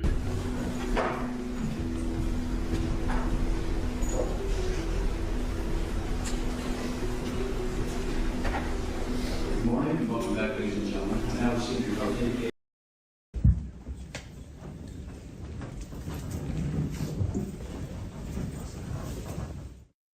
Wallace, on the record, admitted to his crimes under oath. He testified that he and his co-defendants participated in multiple beatings of Robert Brooks. He confirmed that he put Brooks in an illegal chokehold, and later in the emergency room, he intentionally kicked Brooks in the groin, a flagrant violation of policy.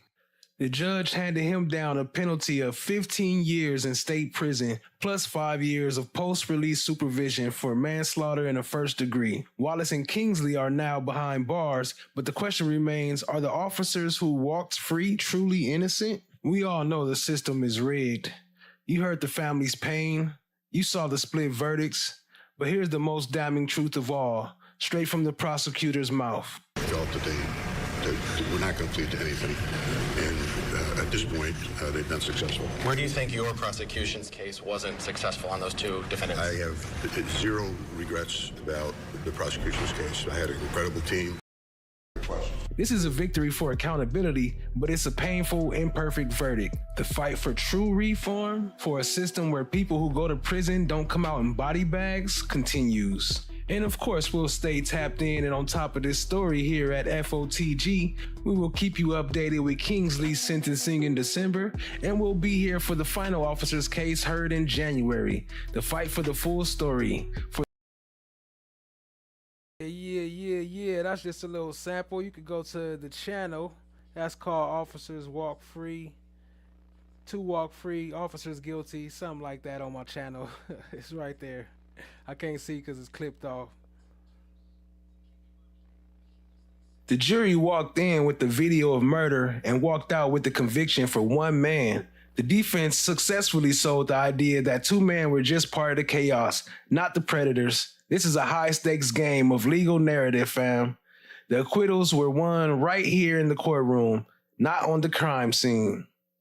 We've seen the full script, fam. The murder, the cover-up, the final argument, and the imperfect verdict. The fight for the full story continues here on Flesh of the Gods. Stay locked in, family. Yeah, that's it. Let me send a shout out to the chat. Shout out to Ali. Appreciate you, family. Shout out to Chad, My Black is Golden. Appreciate you. Shout out to Chukisha. Appreciate you, stream sponsor. Shout out to NJB, Nene. Appreciate you, family. Shout out to Watch the Ride. Shout out to Indigo Kepra.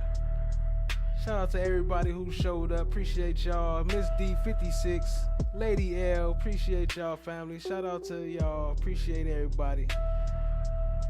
That's about it for the day. You know what I'm talking about. I just had to catch up on them closing arguments, but we got more coming soon, so stay tuned.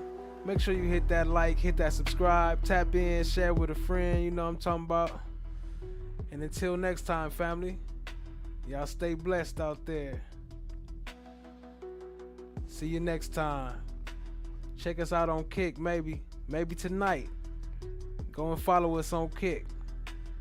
Tonight around 6 or 7, no, maybe let's say 8 or 9 PST, Pacific Standard Time. 8 or 9 PST, check us out. We might be live. Appreciate y'all. Have a good one, Lady L. Take care, family. Much love, much love. Peace out, everybody. Until next time, stay fresh and stay blessed. You dig? Have a good night. Have a good night. Have a motherfucking good ass night. Peace out.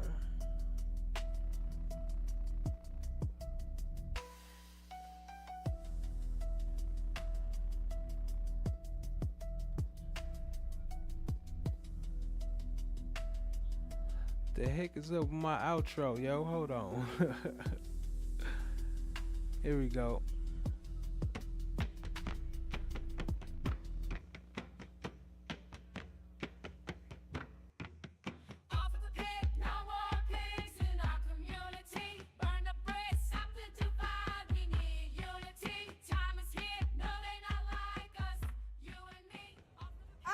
We'll be fine. Our kids will not be. Ain't your money.